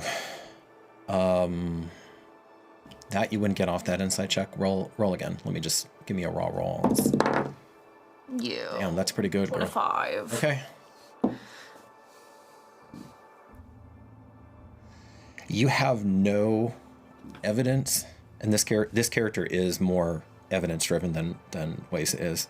I'm already sensing she's got a much harder edge to her, you know, and or she wouldn't have survived. Yeah. But so that's going to bother you. But there's just something in the blood that kind of stirs at it, and you are aware, even this far back in the past, your character does know that there is only one of you at a time, as far as you've ever read or heard. Oh, interesting. So maybe that's what you're feeling. You wouldn't know because you've never run into another of you. In that context, when you go back to play Wesa, that's how freakish it is that there's a Poobly and a Wesa running around at the same time. That's like really out of control. Do you have a concept of the silsila, or like the cycles of chosen? Ooh, this alone of the civilizations on this continent actually probably has. Might we be able to infer that if we are talking about wibbly wobbly timey wimey stuff that You're like just related to them somehow spiritually? Yeah. Your character, yeah. And I know, Tatiana, you never played through the homebrew campaign, but your brother has talked about spiritual lineages before, of the Asketiotl. Huh. You're sensing, you're looking for an even more direct connection. You're not talking about spiritual lineages. There's almost, she might even be talking about an ancestress of yours, or however you would try to conceptualize that with time.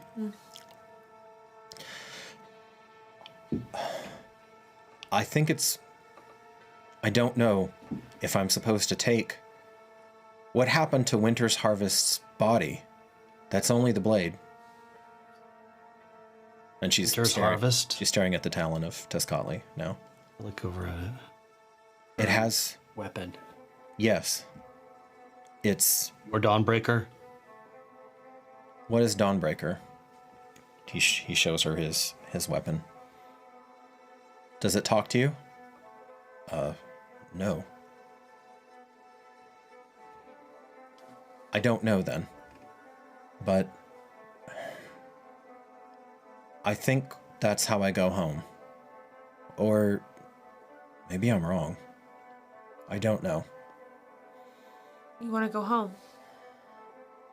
I want to understand why my weapon showed me all of this. I don't like not understanding. The weapon that you don't have. Yes. Well, perhaps you must get acquainted with us. This is an auspicious time. Things are happening, and maybe you're here to help. Why? Why would you say that? Brother? Oh, Katla. In your time, are there those who have the sight? Not as I see you and you see me, but to see beyond what may yet be. Yes. The strongest, she died. We defended our city. She was very strong, but she died in the end. You notice, feel the presence of Xianya at this point, but she is not the high priestess of the city, actually of your culture, but she is not intruded. She is a kind of Asketiotl herself, but much like Granny Touchgem, in the future, she is fragile. She got 3 hit points. Okay. She got 3 hit points, but she is able to wield massive amounts of mana, more directly even and faster than Granny could. Wow. Yeah.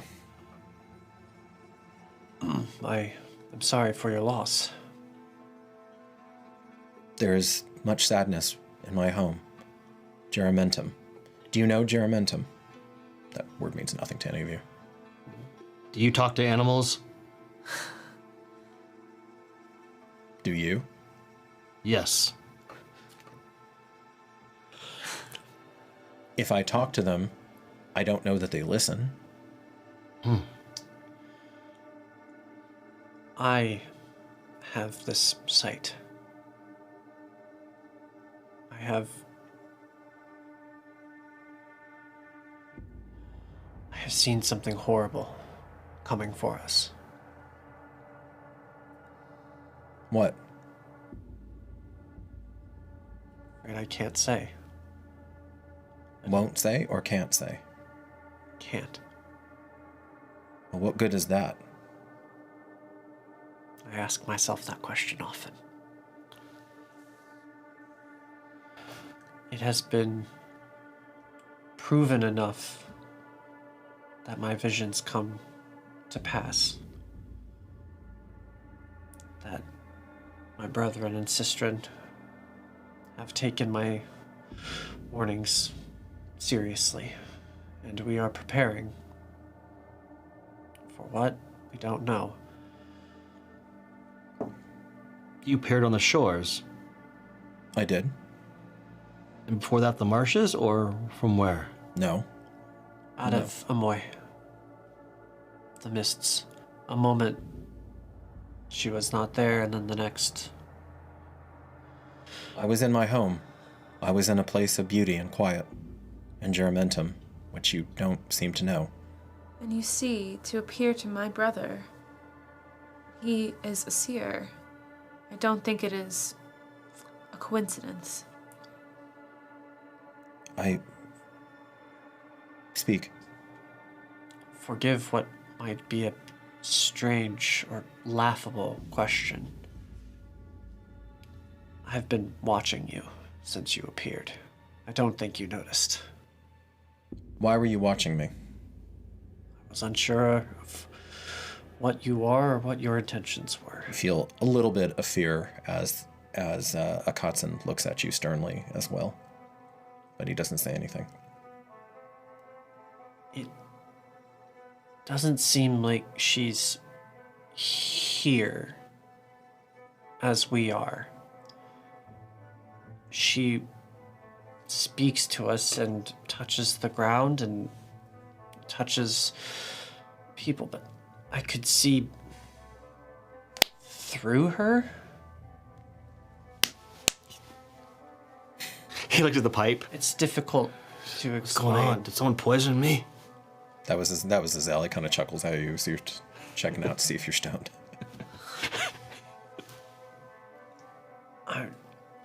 Forgive me if I speak out of turn. I don't know if she's really... Are you saying she's some kind of spirit seer? Perhaps. Or a blend of the two. But I can feel her. Can she touch us? She can, but I know what I saw. Now that your brother has specified and drilled down like that, and you're standing right next to her, you get a good whiff. We will, on the backside of the session, we will have you make an investigation check and see if you can figure out the mystery of the missing Nilishli body. So, Nilishli. The body snatchers. Nilishli body problem? The Nilishli body problem. So, we are, as we wend our way over to intermission, Ms. Melissa is actually in the house with us here. Yay. With Justin. She has very, very, very generously stepped in at rather short notice so that baby Toby could be with us and play with us. And she is going to be running the trivia question. Ooh. So we will see what comes of that. I'm excited to see what she has selected. I do not know. So this one is not my fault. If you don't like it, don't complain. No, have fun. All right, y'all. We'll see you back in about 15. Thank you so much. See you soon, guys.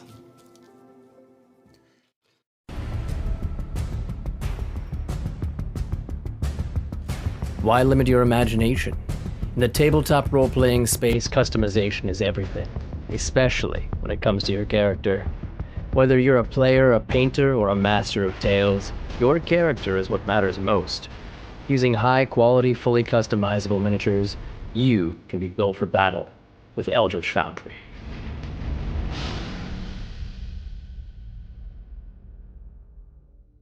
Greetings, weary travelers, and welcome to Constructed Chaos, a channel dedicated to all things D&D, including live play streams and podcasts, 3D printing, painting, crafting, homebrew content, and guides for players and dungeon masters alike. Join our Discord for even more special benefits, announcements, and free downloadable content.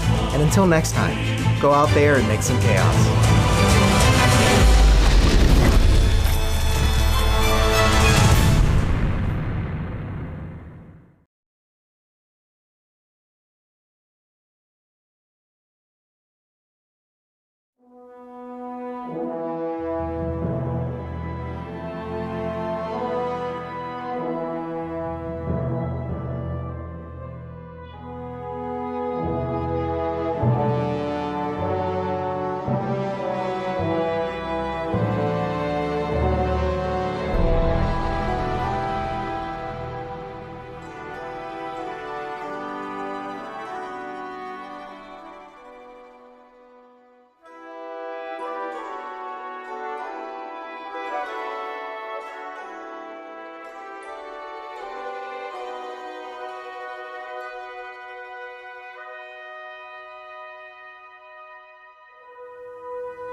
Welcome back.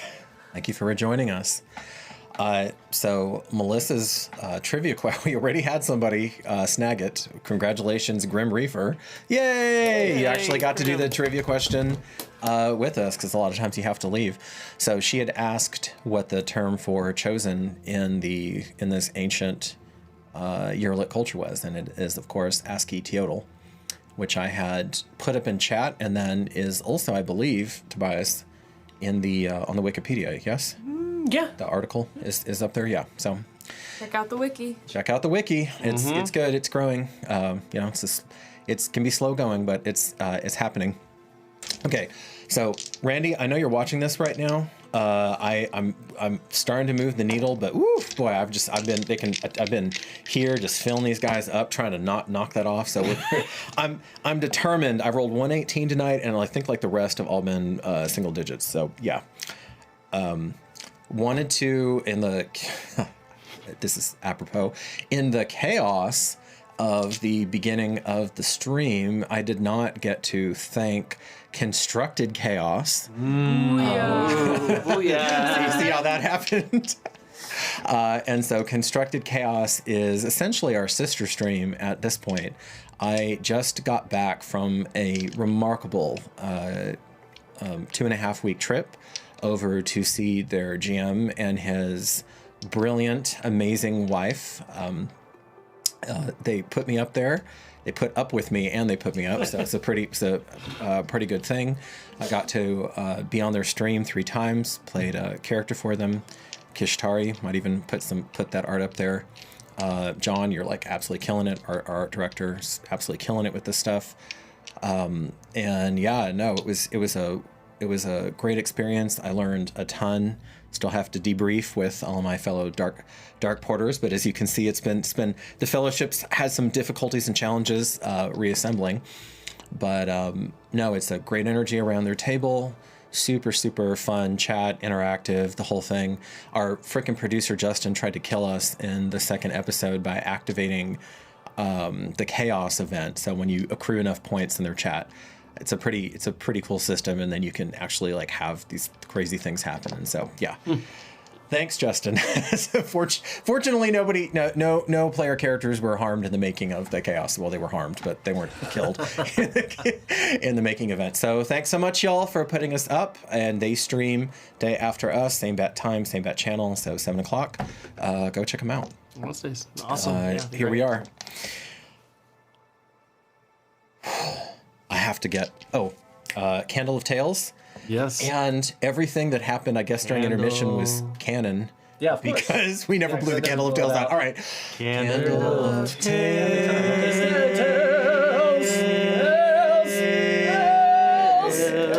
Yay! The wick he was having to chase the wick, so I was like, behave yourself. Nalishli looks up and almost like she's hearing something off in the distance. The lake. I need to get back to the lake. I'm going. And you're without any hesitation, your leader, then I'm coming with you. And I'm coming with you. He nods and he says, Okatla, stay here.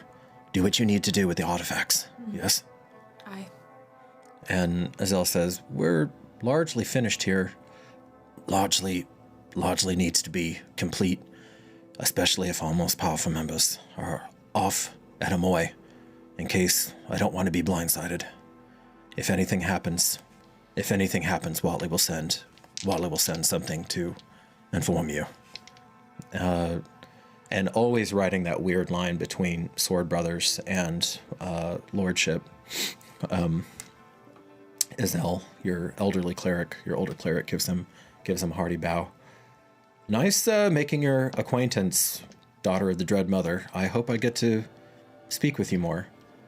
She turns, and in a moment that Nalishli certainly wouldn't have had before when she erupted from the ground, she looks at him, her mien softens momentarily. Marcus is a miracle. You must be too. And she turns and starts walking decidedly toward the lake. The high priestess, Xianya, not one to intrude on the work of the gods. You know, she knows the deal. She makes eye contact with you, like, we're gonna talk. And then she gathers her dignity about her like a cloak, along with her ceremonial garb. She's always has some hint of it on, even in daily life, as a reminder, as a precaution. When a powerful being like that comes, you can feel the air around her stiffen. And you can tell through many years of, I mean, she's been a fixture actually through all of your lives. So you know that when the breeze suddenly shifts, she's stiffened the air and she's forcing the air around it, which is also as hard as granite. Because she knows she's vulnerable and she doesn't know initially yet. So, some of the powerhouse members take off. Are you probably staying with your sister? Okay. And as you make your way through the town, Huatli, in the company of essentially a demigod and now a lesser one, or one who's just begun her journey, you do see your city's nobility, distinct from the priesthood, kind of worthless. Just a name? They're just, I mean, when you have this sort of power flowing around, it's not like they can really assert themselves, but honestly, they don't seem terribly concerned with even running the city. There is no Livia here. There's no equivalent to that. So they're just more of just they're having a grand old time. Grand old time, and their blood, the blood makes them a noble, and that's pretty much it. Yeah. Yeah. And again, with having a construct on the the order magnitude of Akatsun running around in daily life, the nobility seem almost redundant at times. So there's a seething resentment as they've come out, like what's the appropriate? I wanted to say like lemmings, but that has certain connotations. But they're basically I'm picturing them like a bunch of emperor penguins on an iceberg, where they're sitting around and they're all up on the steps of the pyramid now. They've come up because they want a better look. Only the nobility and the priests are allowed. Obviously, the ASCII as well, but they're up there, kind of looking with this sullen indifference about your progress. None of them, even years ago, they might have come up and had some curiosity about what's going on, but they just kind of watch you and whisper amongst themselves. Continue along their way, yeah. Akatsun doesn't seem to even pay them any mind. So you push through. You do have your... Sorry. Are they the only ones that are kind of useless in the city? I mean, it's like we have people that are working, something, some trade. I mean, you're in a thriving ancient city, so everybody is going to be doing something. They do at least some bureaucracy or diplomacy or something. Not this generation. Okay. No. She usually does. She's usually the face of the city. So if there's some sort of negotiations, you go and take some members of the coterie with you. Are they supposed to? Sure. But, and they also, they don't want to risk their hide leaving. Yeah, I was trying to think. So your daughter, there's a lot of different names here. Etzli, almost like Etsy, but not quite Etzli. So you pass pretty near her shop, and you see her standing outside. Father, and she runs over to you and grabs your forearm and gives it a squeeze. Something wrong? She knows to kind of jog Keep with pace. you. Yeah, she's not going to slow ASCII down when y'all are in motion. What's happening? There's been all sorts of things, but I've been busy all morning. She's one of the most skilled seamstresses in the city and weavers in the city, probably like on par with you, with Okala, as a non-chosen. She says, there was a buzz about a silver lady and standing on the pyramid, and now almost the entire priesthood has turned out at the temples, and what's happening? Are we? And she lowers her voice. Are we under attack? Not at present. It's hard to explain, but Akatsun's cousin has visited us. She's his cousin. She was created by the hand of the gods too. Yes. She's here to find something, understand something. I don't know enough about it yet. I had some news for you, but it can wait. Just, I love you. Be careful. And she Love you as well. She kisses you on the cheek, runs off, and she's just glowing. Okay, you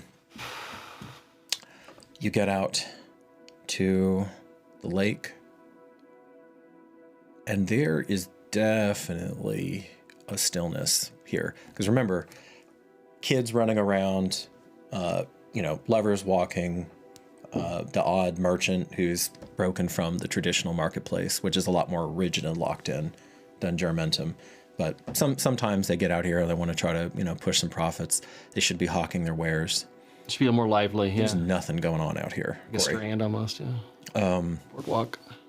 And for a moment, you wonder if it isn't going to be a crashing of the angry waves, where sometimes once a generation, because your character is literate, you do have the secret of the word. Actually, it's pretty well read. Once a generation, the tide will come out, and that's deadly when it goes so far out. And then there's a huge, tremendous rush back. But Riptide, basically. Tsunami. Oh, tsunami. Yeah, you don't have that word yeah. for it. Yeah, it's the wrathful waters. That's considered when Tulok is really pissed off, the god of the waters and rain. It's like I said, though, it's rare, and you're not due for that anytime soon. Your astronomers and geographers combined are so good that you can even kind of predict a range of when these wrathful waters occur. But it's like that. It's almost preternaturally still. Even the animals aren't doing anything. And because you made that 25 investigation earlier, specifically on the animals, I'm going to have you roll a nature check now at advantage.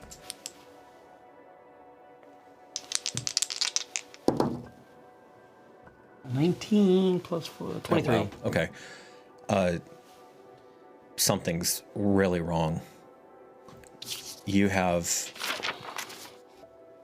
you see a lake eagle circling like a buzzard, and they don't move that way. I guess something's wrong. He stops immediately. Actually, hold. And I focus on that eagle. Okay. I try to. No, you know how they move. Is this a lake eagle, I assume? Yeah.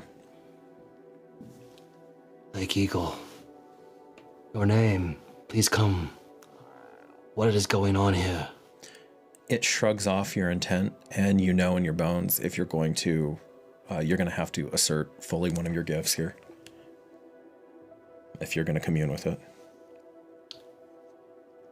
Make a persuasion check.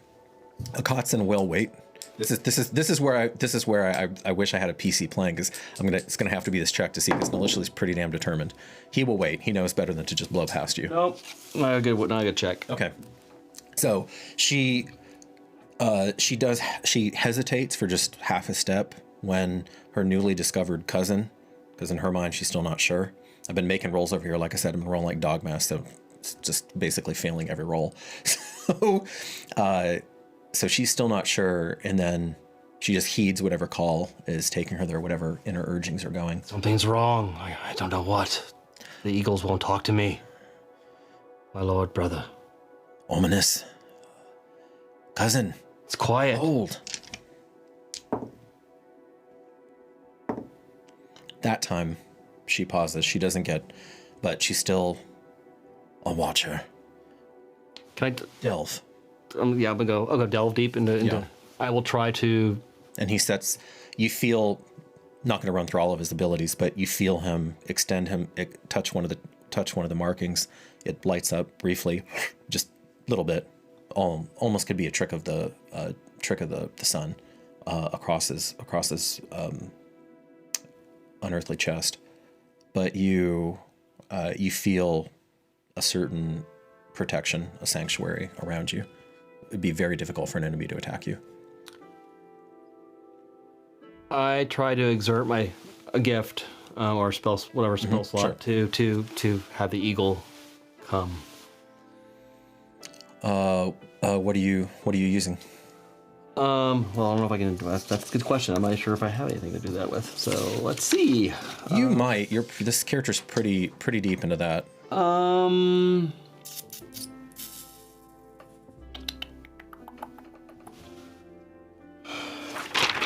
Where's my spells at?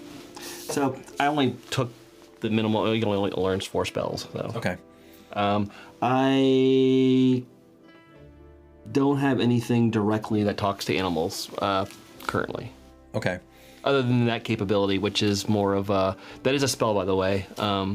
With that, but I would have to expend it. Do you have the range on hand for that? You might have I to get don't. You might have to get closer. Okay. Yeah. I'm going to say that you're going to have to get closer then. Okay. And you, so Akatsun How about the plants around here? That's the first version of that. moves with you. There's not a whole lot happening right here on the beach, but you'd have to, and remember this is pretty well trod area. Right. So a lot of it's already been trammeled into the sand. Okay, so as you're getting closer, I'll just keep my general awareness out. In terms of just perception, to get closer to the eagle. If I could get in range, if I know I'm close enough, then I'll reach out to it and make a pray to Quaddle for strength and wisdom to have it. So you go ahead and make 2 rolls for me, Corey. Make a and I feel okay with this because of the time period, their abilities can be slightly different than quote unquote modern chosen. So I'm fine with that. Make 2 rolls. Make a nature check again, and then make a perception roll. Nature is at 20, 16 plus 4. Okay. And then the one is perception. Yeah. Natural 20. Nat 20. Nat 20. Which that's excellent. And Which my brings you to perception's like total plus. Perception's plus. He's really damn. 9, so Yeah. 29. Ooh, dang. Okay. Explosive. I mean, this is Merrick. This is Merrick on steroids. This is Merrick on steroids, basically. Yeah. Okay. This is Merrick level. Yeah. So with the 20, even with the 20, like damn well you make contact. You can actually feel some when it's strong like that. You can feel some of the sensation. You get some feedback from its body. Yeah. Because animals, of course, express themselves more through their body than through their words. The contact is true. You know it, just like the times that Merrick is shot at hardened air. Yeah. And you deflect right off of it. Your intent is just deflected right off of that creature. This is the most, you've never had that happen before. With another ASCII Teodal who's like you, there would be a contest. This, you just, dink. With the 29, that's almost a superhuman feat. And unfortunately, Akatsun, who under different circumstances might have caught this himself, he does have, he has, an awareness of danger around him, basically at all I times. interpret this as like, almost like a god's will, like literally their own domain. You might. That's up to you. Lord Brother Akatsun. He stops. Let me give you the 29. So, you really shouldn't be able to see it this far out yet, but there is some kind of massive disturbance coming toward the heart of the city from out in the lake. You would think that this was one of the wrathful waters, Corey. Yeah. But the beach where you're at right now is still, there's just the merest ripple. But whatever is displacing that much water, it's not on the surface, but even still, you're seeing the very first telltale signs, and whatever it is Massive. gargantuan. War brother Akasan! Something huge is coming! Look! The water! Being displaced! He sets himself. They're coming to the city! One of y'all make a roll for him. Perception roll. 17. Okay. His DC is way lower because you pointed exactly to where it was at. Do you see it? Nelishly, come to me now! And he starts running. Taking the clock back a little bit. So, when he had left, just it was an easy thing. One of Akatsun's, one of your leader's raiments is a jade necklace that you helped make, that you and others helped make. And it is essentially, you literally bled into this necklace at some risk for yourself, at no small risk for yourself. And you managed to, you and Zyanya combined, and probably Azael as well, your cleric as well, you managed to make a necklace that makes anyone wearing it proof against poison, the same way that you are. So you put that around his neck before he leaves.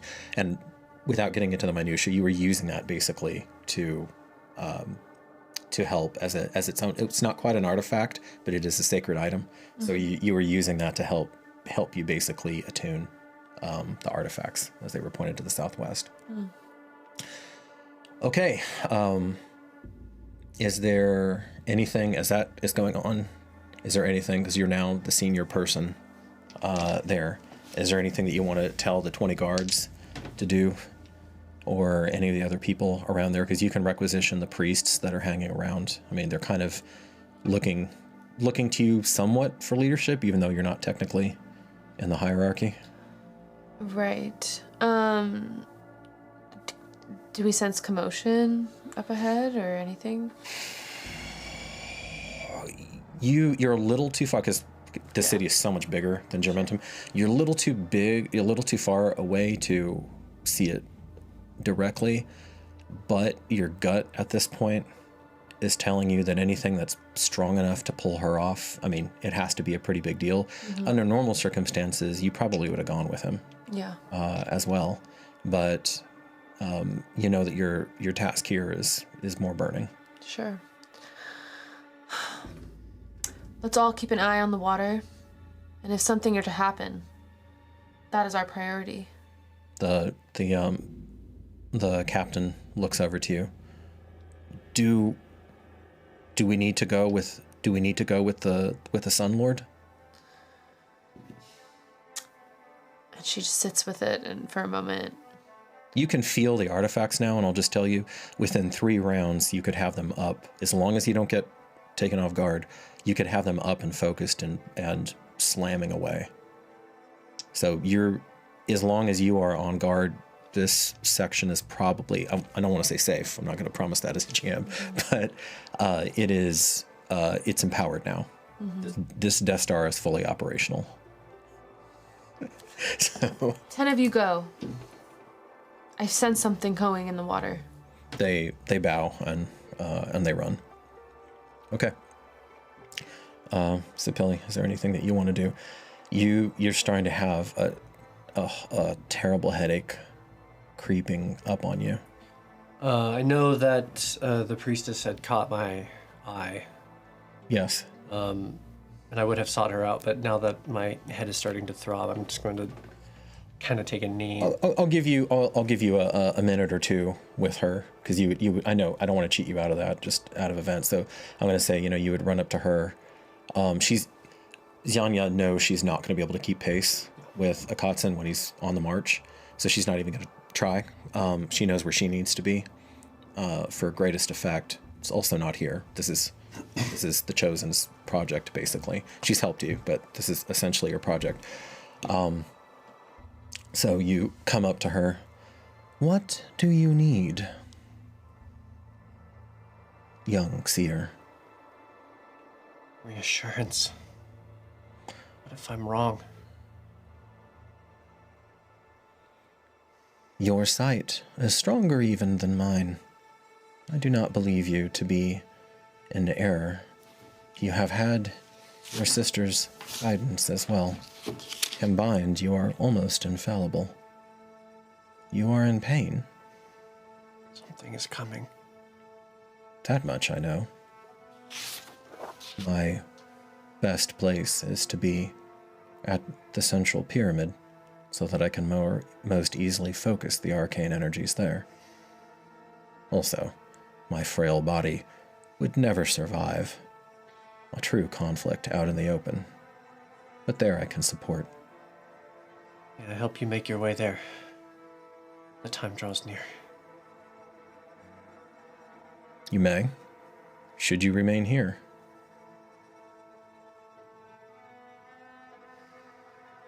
I'm almost as frail as you, after all. True. Not to fight, but as a warning. I will heed your wisdom.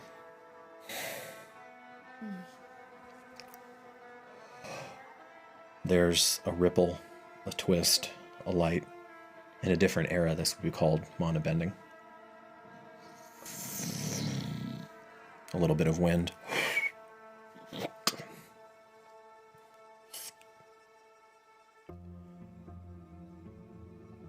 You step to her, and you feel this rush of a sense of solidity around your head, of endurance and resilience. If the need be dire, touch your third eye. The rest of your body will be permeated with the same resistance, and then run and find me. I will know when it is activated. Thank you. She looks around. Your weaving is complete, mistress. It is. Then I will finish mine. And she gathers the threads, the many threads, a whole chunk of the tapestry around her. This essentially a 20th level sorceress with 3 hit points. And writ large, the air stiffens around all 3 of the shrines. So you're enclosed. The men are outside. And unless, do you want her to have the men inside the dome, or do you want them outside? Outside. Okay, outside. So she actually does pause and look to you, and you nod because you had this conversation before. She draws down mana from heaven, from the earth, and you feel it. Something she almost never does, where she invests, rippling a second layer on the inside. Now into her 6th decade, it costs her, but this is where you've been led. So she wipes the sweat from her brow, and with some of her attendants turns, and they begin to help her over. There's actually a litter, get her into the litter, and some of the male attendants pick it up, and they start hustling over to the pyramid in time. Okay. The tower. Sorry. The duality here. Yeah. There are spiritual lineages going on here, Corey. Yep. Absolutely. This had a lot of the ills, but this is the closest thing to Germentum before Germentum at this time period. Okay. You are braced. Nilishly looks around. You hear her utter a soft curse, and then she steps back, and finally, she's not happy about it. Look! But she finally nods, comes back, and is up on the beach. And now, Lord brother, should we stay or return to the city and give warning? Akatsun turns. The warning is already given. He takes out Daybreak and holds it aloft.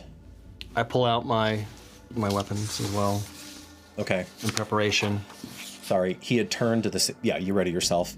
He had turned to the city. If there are any gifts you want to employ now, feel free. You don't have to tell me. I just trust you. If you know the mechanics, mark them down. Temp HP, etc.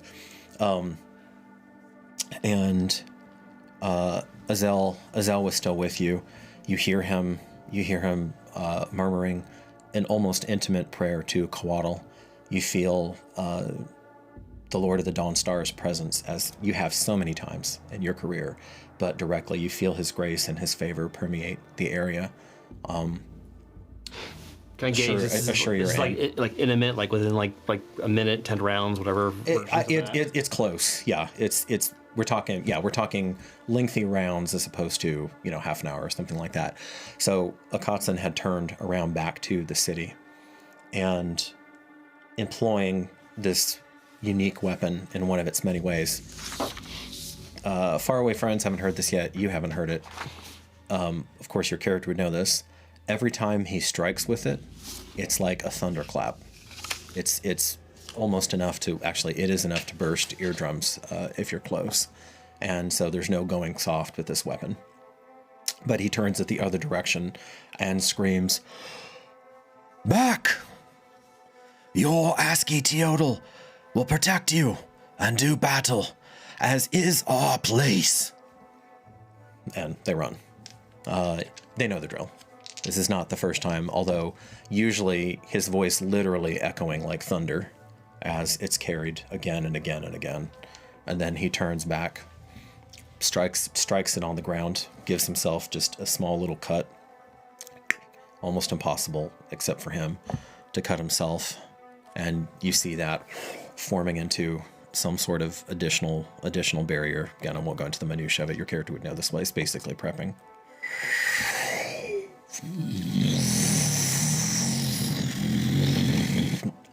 Now the birds, Corey, now it's not just a solitary eagle. Now they're starting to go crazy. The rats are coming out. You see the crabs boop, popping up, looking around, beginning to skitter. Can I tell if this is something that's on the water based on the displacement? It's in the water. So I'm going to, in preparation, again, depends on how long does this last for. At the appropriate time, I definitely want to put spike growth in front of us. Okay. On the beach, basically. How much does that cover?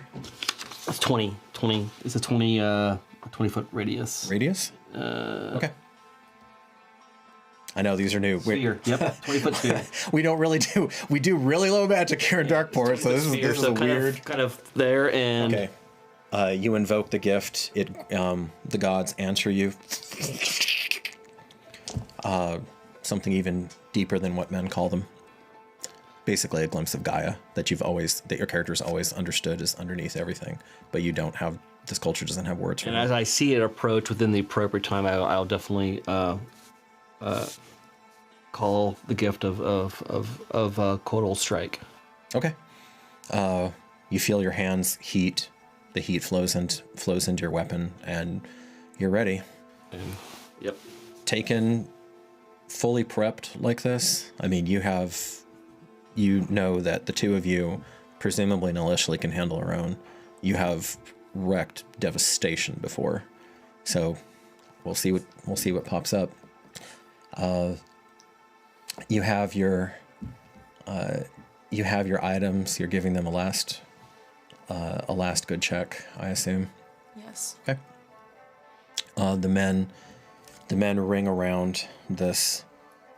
I won't quite call it impregnable, but this extremely resilient dome around it, and they're watching toward the marsh. At this point, Toby, with wonderful things about to happen, I would like you to make an insight check. 13. Okay.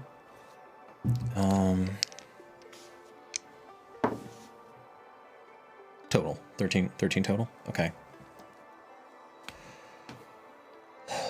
You feel something ripple in your blood, but perhaps it's your still relative youth, or Perhaps it's just that you've been chipped away at piece by piece for 8 long moons now. But you're finding it difficult to bear down, to turn your sight inward and to understand. Because remember, the blood is your sister's, primary domain. But you still know. You can still turn your sight inward. You kind of see him, you hear like there's a soft groan from him. He's in not agony, but a not inconsiderable amount of pain at this point. Brother, what is it? No. You're feeling along the edges of it, and it's almost like there's an internal blockage, but that's not it. You still don't have the words for it. Can I have a sense that he's experiencing that? Make an insight check of your own. 22. I mean, this is what she's built to do. Yes. Yeah. And you can tune into that. I mean, y'all have, like I said, you've been working hand in glove since this started. So you know his blood at this point. You know his blood almost as well as your own. I'm going to assume that through the last decade, at some point, you saved his life by linking your heartbeats together as well. So you can almost yourself with that high. You can almost kind of empathically feel that he's struggling, but it's not really a blockage so much as a deflection. It's more subtle. It's not a blockage. It's something that perhaps has gone undetected for quite a while. Something is stopping my thoughts. Shifting them. Mistress, should we do the ranking sergeant looks? Is there anything we should do? Because they're watching him through the barrier. No, he's mine. Understood. And he steps back then. And they continue to face outward. Brother, are you blocking yourself now? Has it been too much?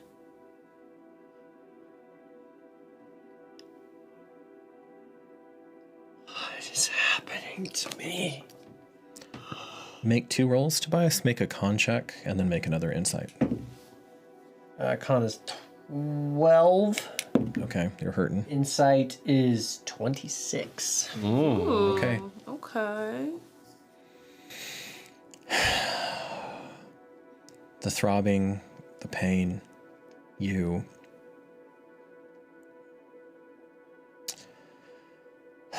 let the breath out. You use all of your training now, Sapili, to reach, and you actually use the pain as its own tool. And you know now that whatever you're contending against is stronger than you. So instead of trying to fight it, you just run back along the pain, and you use that to guide you. And sometimes pain can be an incredibly important ally.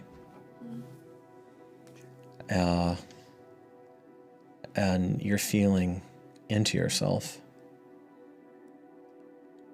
And this thing that has been at the edge of your consciousness, such a deft touch and only growing as your own insights were coming harder and more clear. And with the 26, you realize that throughout this entire process, your sight should have been much clearer than it is. A threat of this magnitude, which in your defense you'd never experienced before, you should have been able to see it much sooner, much starker relief. I'll get back to that in just a second, and then because that's not the end of the 26. Okay.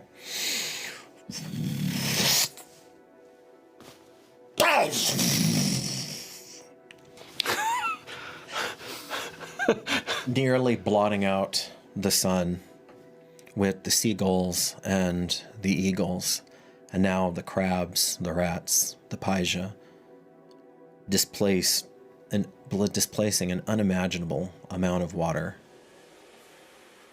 is a nightmare. The sunlight cascades off of it. You're And there is a terrible majesty to the entire thing, Huatley. To the entire colossal creature as it explodes up, its draconic heritage undeniable, as its wings slam and buffet you with hurricane forces. You hear Nalishli cry out. The animal's now mere extensions of itself, its eyes alight with some sort of indescribable power, certainly to your mortal mind, incomprehensible. You have stolen my past. Now I take all your futures. Your world dissolves into a miasma of chlorine gas, scalding, roasting, poison, and forces from nearly the dawn of this world. Make a savings throw. You're gonna want to make the savings throw. I don't know how those orbital elements. Come on, baby. You know what you roll? 15? You twist, you try, and your sword brother of so many years throws up. At least he will be proof against this. And your vision goes black. Did we hear that? That you absolutely do hear. As the Green Doom, Iquetl has found his way, and his wrath will not be denied. With that 26 to finish, you see now the subtlety of mind that it took to take water, to take the idea of water and to turn it toward the marsh, the delicacy of touch that would take your vision and turn it and wrap it inside of itself again and again and again. Brilliant, even. That the harder you pushed with your profound gift, the more you hurt yourself, because as it twisted back upon its own being. And as your third eye throbs, screaming, Okatla, I believe you have an attack roll to make with advantage. Was that a contact check on that saving thing? Either way. It would be +1 only then. Yeah, so I don't think it matters. 10. Okay. You manage to twist aside some fragment of the sight. You don't even know what you're doing.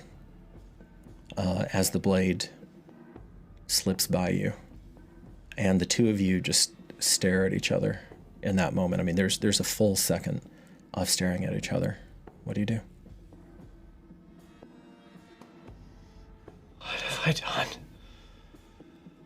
I'm gonna touch my third eye. Which one of you is faster?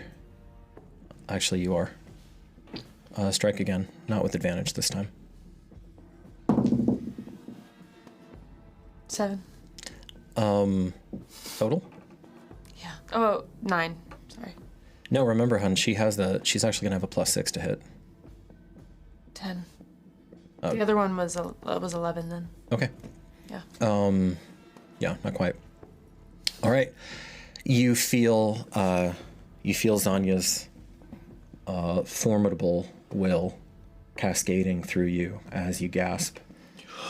And now you have, this is going to be nasty. You were trying to avoid doing this. Mm-hmm. But you made sure that when you linked your hearts, that you never left. Mm. And now you bypass your own defenses, your own immunity, and you poison yourself. Yeah. 3d6 and 3d6 poison to both of you. Obviously, you were trying to just off them. Yeah. Roll 3 dice. Yeah. And roll the killing blow. it'll be the same damage for each of you. 9. Okay. You feel this come through you. Somewhere half a mile away, Zanya's head snaps up as she feels that activated. And although you're not there, you know in your mind's eye, you can see her bark out an order for her strongest warriors left. They're not chosen, but they're competent men and women. And she sends them off, and she even empowers them with some of her own. Okay, what are you doing this round?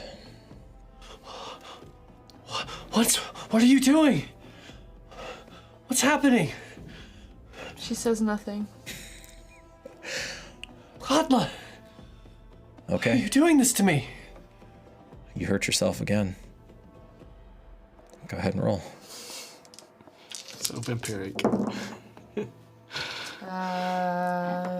8.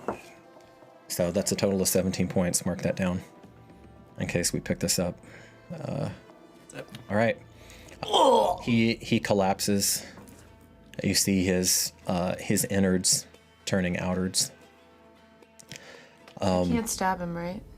Because of the shield. You think it's probably too strong. And the men with disadvantage make a deception roll. Disadvantage? At disadvantage, yeah, because they're right there. Disadvantage for deception? Yeah. Right? Yeah. 15. 15? Okay. One of them, not the captain or not the ranking sergeant, but one of the youngest ones, most of them, when the ASCII will get rolling, they just, not my business. Because that's this kind of culture. One of them looks and he makes eye contact with you. In your dying moment, what do you do and what do you send to Zanya? You can't always do this, but now you can in this as you go to Mictlan. It was Okatla. Okay, so you basically send a picture. You basically send a picture then of her, and what image do you emblazon onto the venerable sorceress's mind with your death urge? A reversal. Just taking the eyes that were on the swamp and turning it back, Okay. as if she had done that to me. Can I sense him doing that? You know he's doing something. Yeah. So And there's no way I can do anything about that? if you can beat, it's a high AC, baby.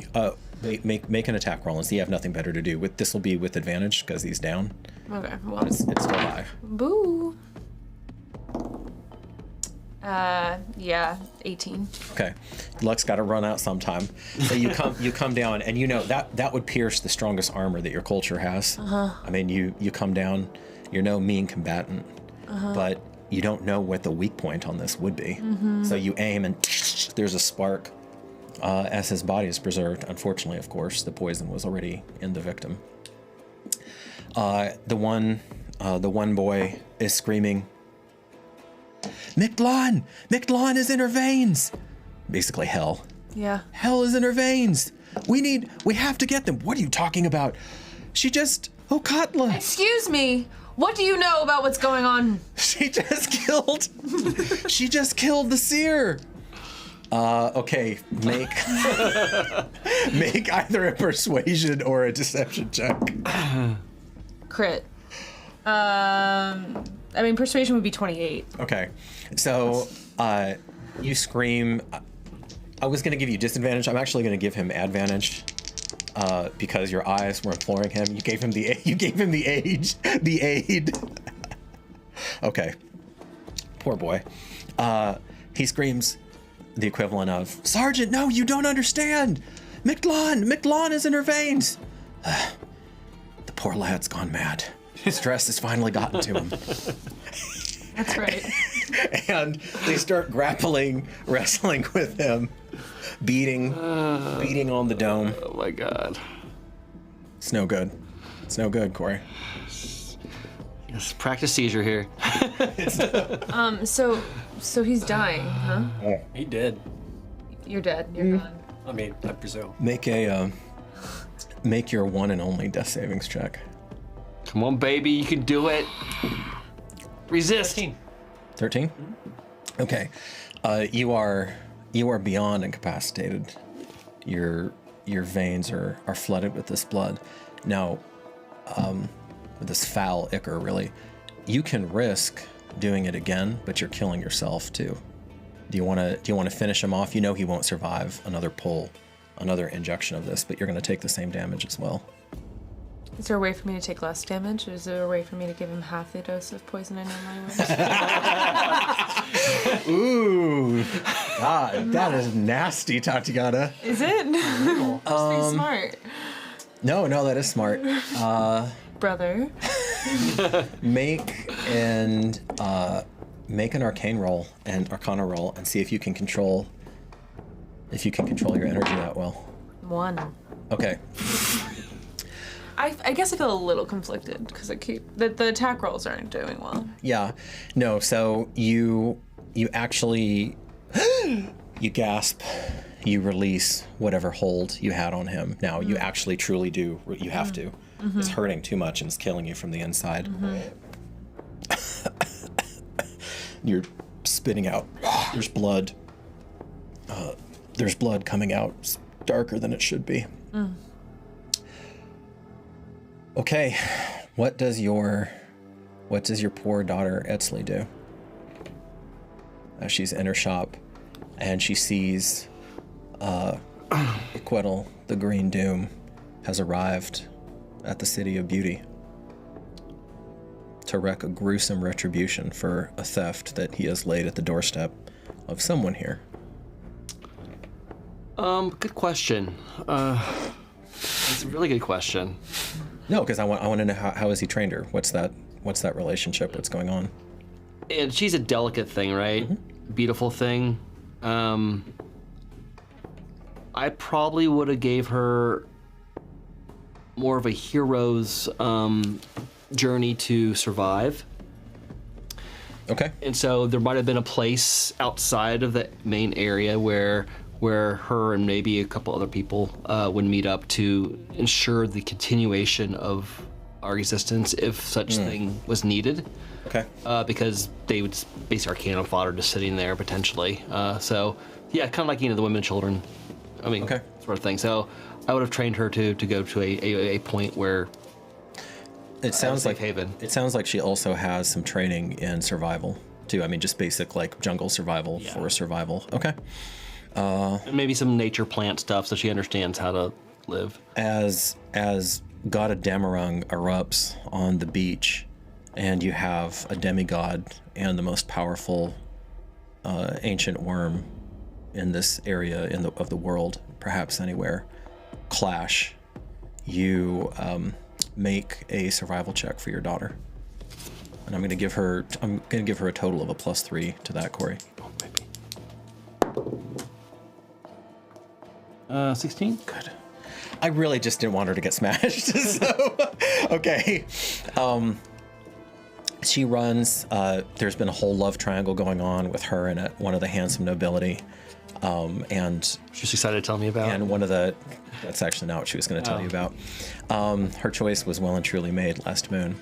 So she does not go with him, though. She chooses instead one of your best friends, one of the Pilly's best friends, who was his friendly rival for art in the city.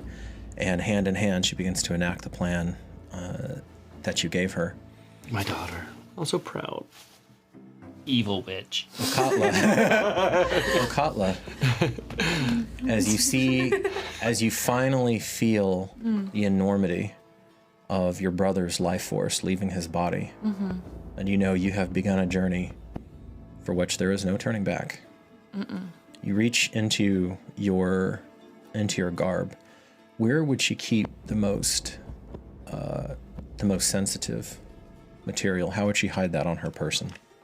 Secrets of state, small artifacts, these sorts of things that cannot be filched or pickpocketed or detected. Yeah, she would have sewn in a pocket deep in her, like kind of in her hip area. And it would be stitched in a really unique way, so she'd have to cut it to get in. Okay, so there's no... Okay. Yeah. Need a dagger, yeah. Yeah. Alex, over at Constructed Chaos, this one's for you. Ooh. So what you didn't see... Hey-o. many moons back, when this started, was the necklace that I was telling you about, that you always put as part of your solemn duty around your powerhouse of a leader's neck when he goes into battle. Because poison in this era is yeah, you know what's happening.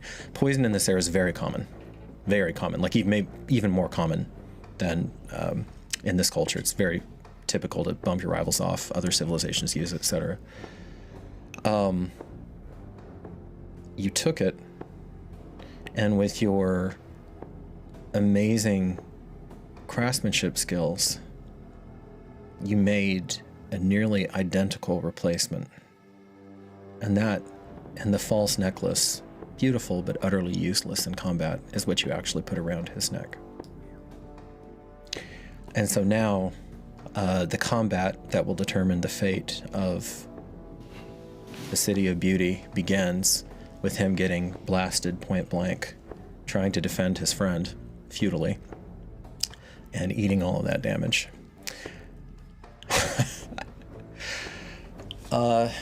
What would you like to do? They've dragged the one boy off, still protesting. I saw it! I like shout after. There's 6 of them left now. 6 of them are left. 6 of the guards, yeah, are left arrayed around. All right, what did you want to shout? Well, he's disloyal! Disloyal! Don't worry, mistress. It'll be the top of the pyramid for the likes of him.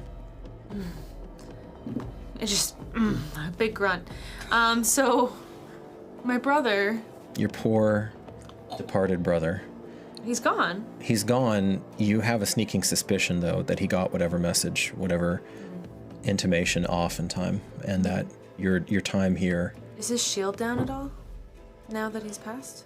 His shield? Yeah. It is not. All right.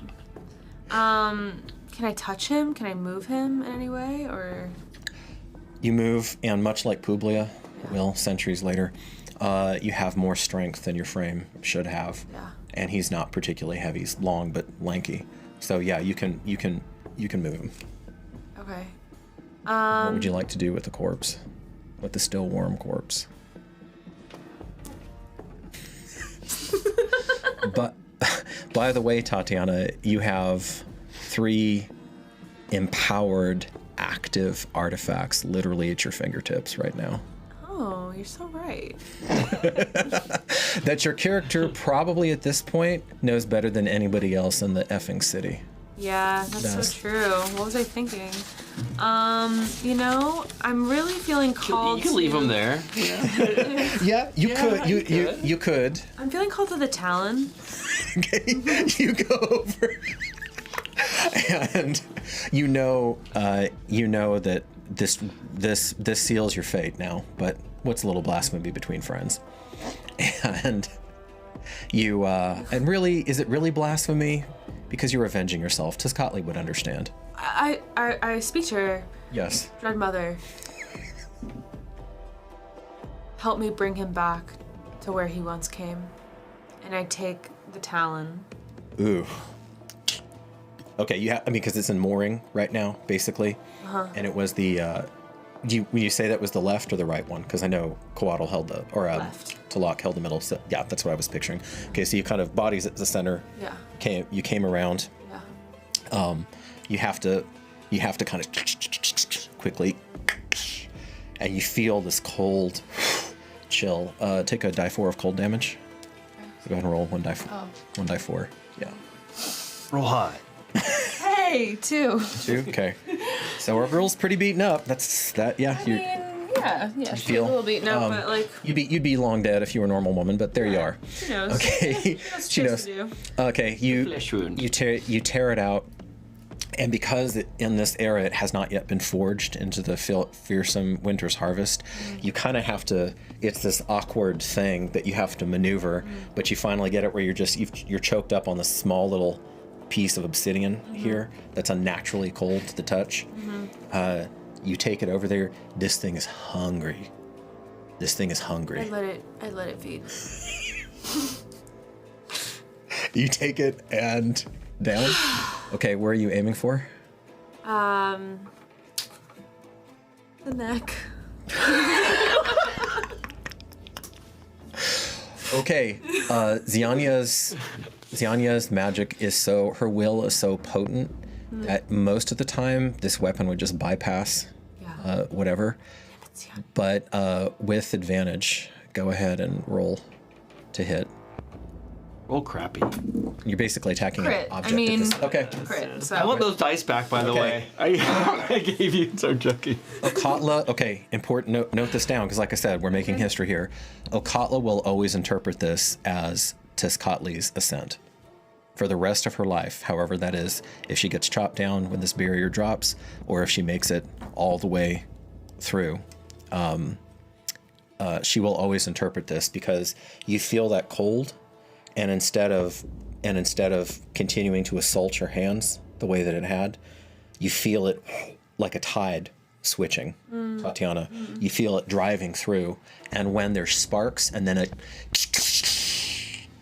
his neck gets the nitro effect, and all of a sudden you're just carving into the neck of an Iceman. Only a neck of an Iceman, though, as his head shatters.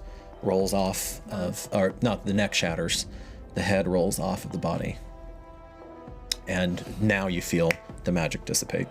Okay, great. And all the magic, like around? No, just him. Just around him. You're still in the dome. You're still in a pretty pickle. That is someone else's magic. Okay, so great, that worked out, and.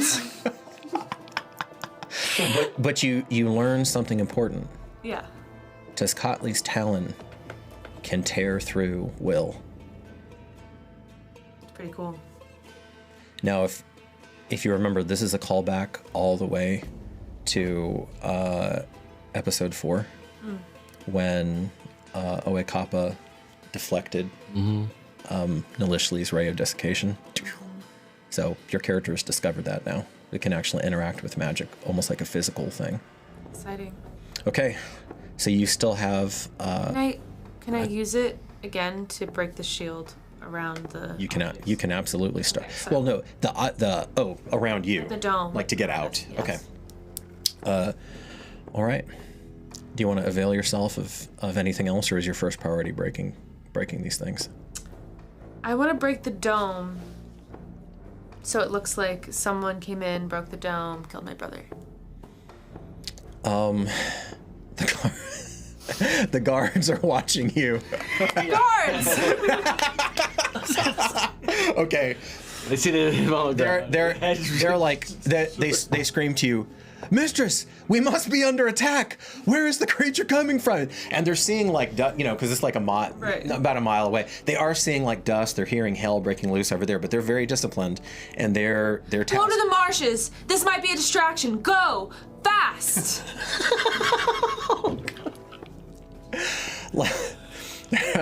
There's a long tradition at Constructed Chaos of gaslighting the NPCs, and I'm glad that we here at Darkeport are joining them in there, with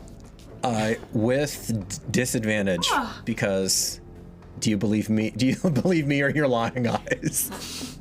Make a deception roll. Did they see her do what she did to his head? Yeah. Jesus.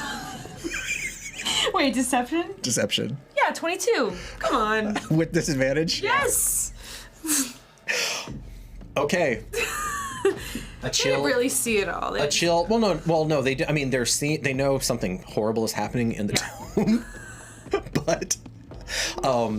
but remember, this is a decade of weird crap happening. Yeah, for sure. So it's like this would not be the first time somebody's been possessed, and that you've had to cut them down. That sort of thing. Yeah, they mind their own business.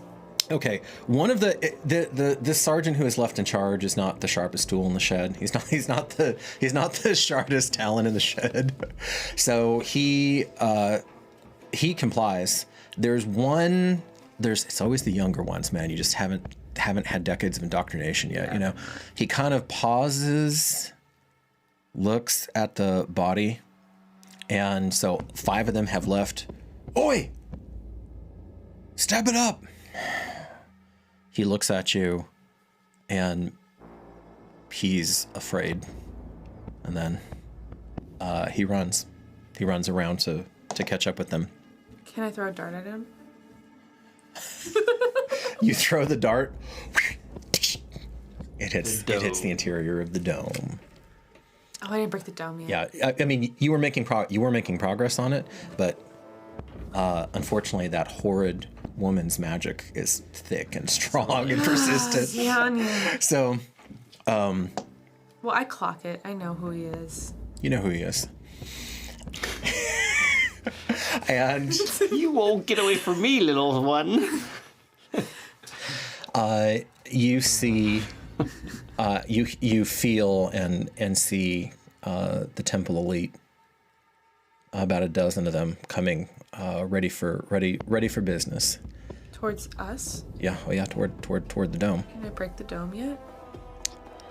I'm gonna I'd like to give do that. you with this crude weapon. The weapon isn't crude. With this crude application of the weapon, I'm gonna give you 4.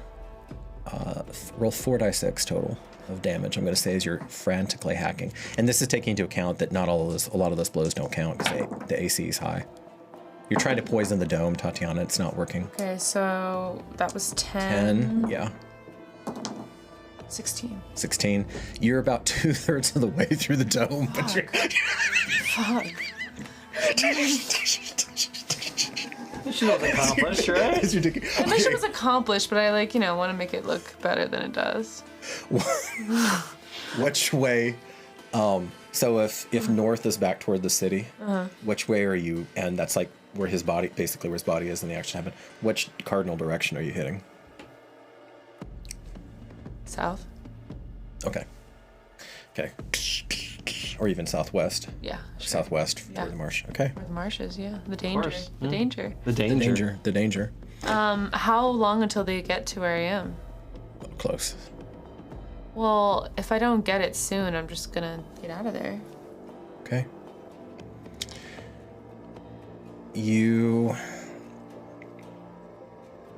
There was no way for me to even attempt to dodge that, right? I had Zephyr going, so I can go 60 feet with my little coil of wind thing ready to go. Potentially. Except for the wind. Sorry. Potentially, but you are going to have to make that first, the first nice poison barf. Blech. And you did not make it. So, when we revisit these poor souls, Corey, so mark down, you're making death saves. Oh, lovely. Yeah, you're making death saves. It may just finish you off, but right now it's taking out high priority target first. And as it battles with, as the Green Doom battles with the Kotzen, you see it driving ever forward toward the I didn't pyramid. even get one throw off of my dexterity. Toward the pyramid. I was prepared, ready. No, you were. I'll give you the one shot. You were, because you were sitting there. The reason that I was so nasty about it is because there is not a weapon like this doesn't exist in your world. I agree, but when he's like, No, that's fine. Yeah, go ahead. Go. so I have advantage because the Zephyr's running. That's the nice thing of that. Okay. I do have sharpshooter. That won't matter here. I am not going to take. You're not going to take the negative. No, not with this big thing. And hopefully I'll hit.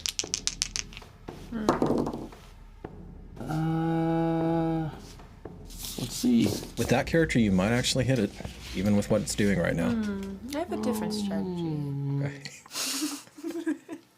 Does it involve 26? betraying your loved ones, or? Pretty much. Well, it's more like Oh, with the Otlotl. Yeah, Yeah, with the the Otlotl. Otlotl. Good catch. So as that soars through, scintillating with arcane energy, the claw makes a surprisingly delicate motion. And there's sparks, distortion around its enormous body. Always. Whether it's Merrick's arrow or this. So yes, it is concentrating on some sort of defensive spell as it breathes, because it's your good friend. Because Yes. it's Shield. It's your cuddle buddy. All right, what's your new strategy, my dear? Well, clearly it's not working. This woman's so strong. So I bring the talon back to its place, and and I begin to weep.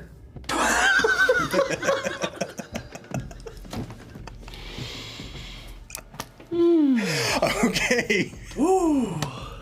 And as She knows what she's doing. no, this is congratulations, baby. You're gonna get to play the long-running villain of this backstory. Always want. And we'll make a first. We'll make a full character sheet for her as well. So as the smoke doesn't clear, there's a down and in an almost final Agni Kai-esque moment.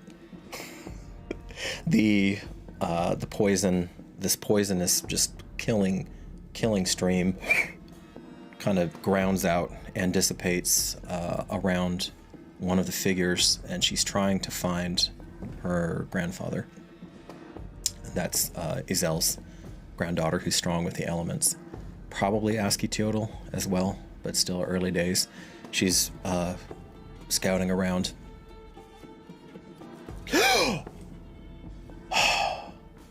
Maliciously looks up. Oh my god! How do you do this? Semi-private. This is a funny one.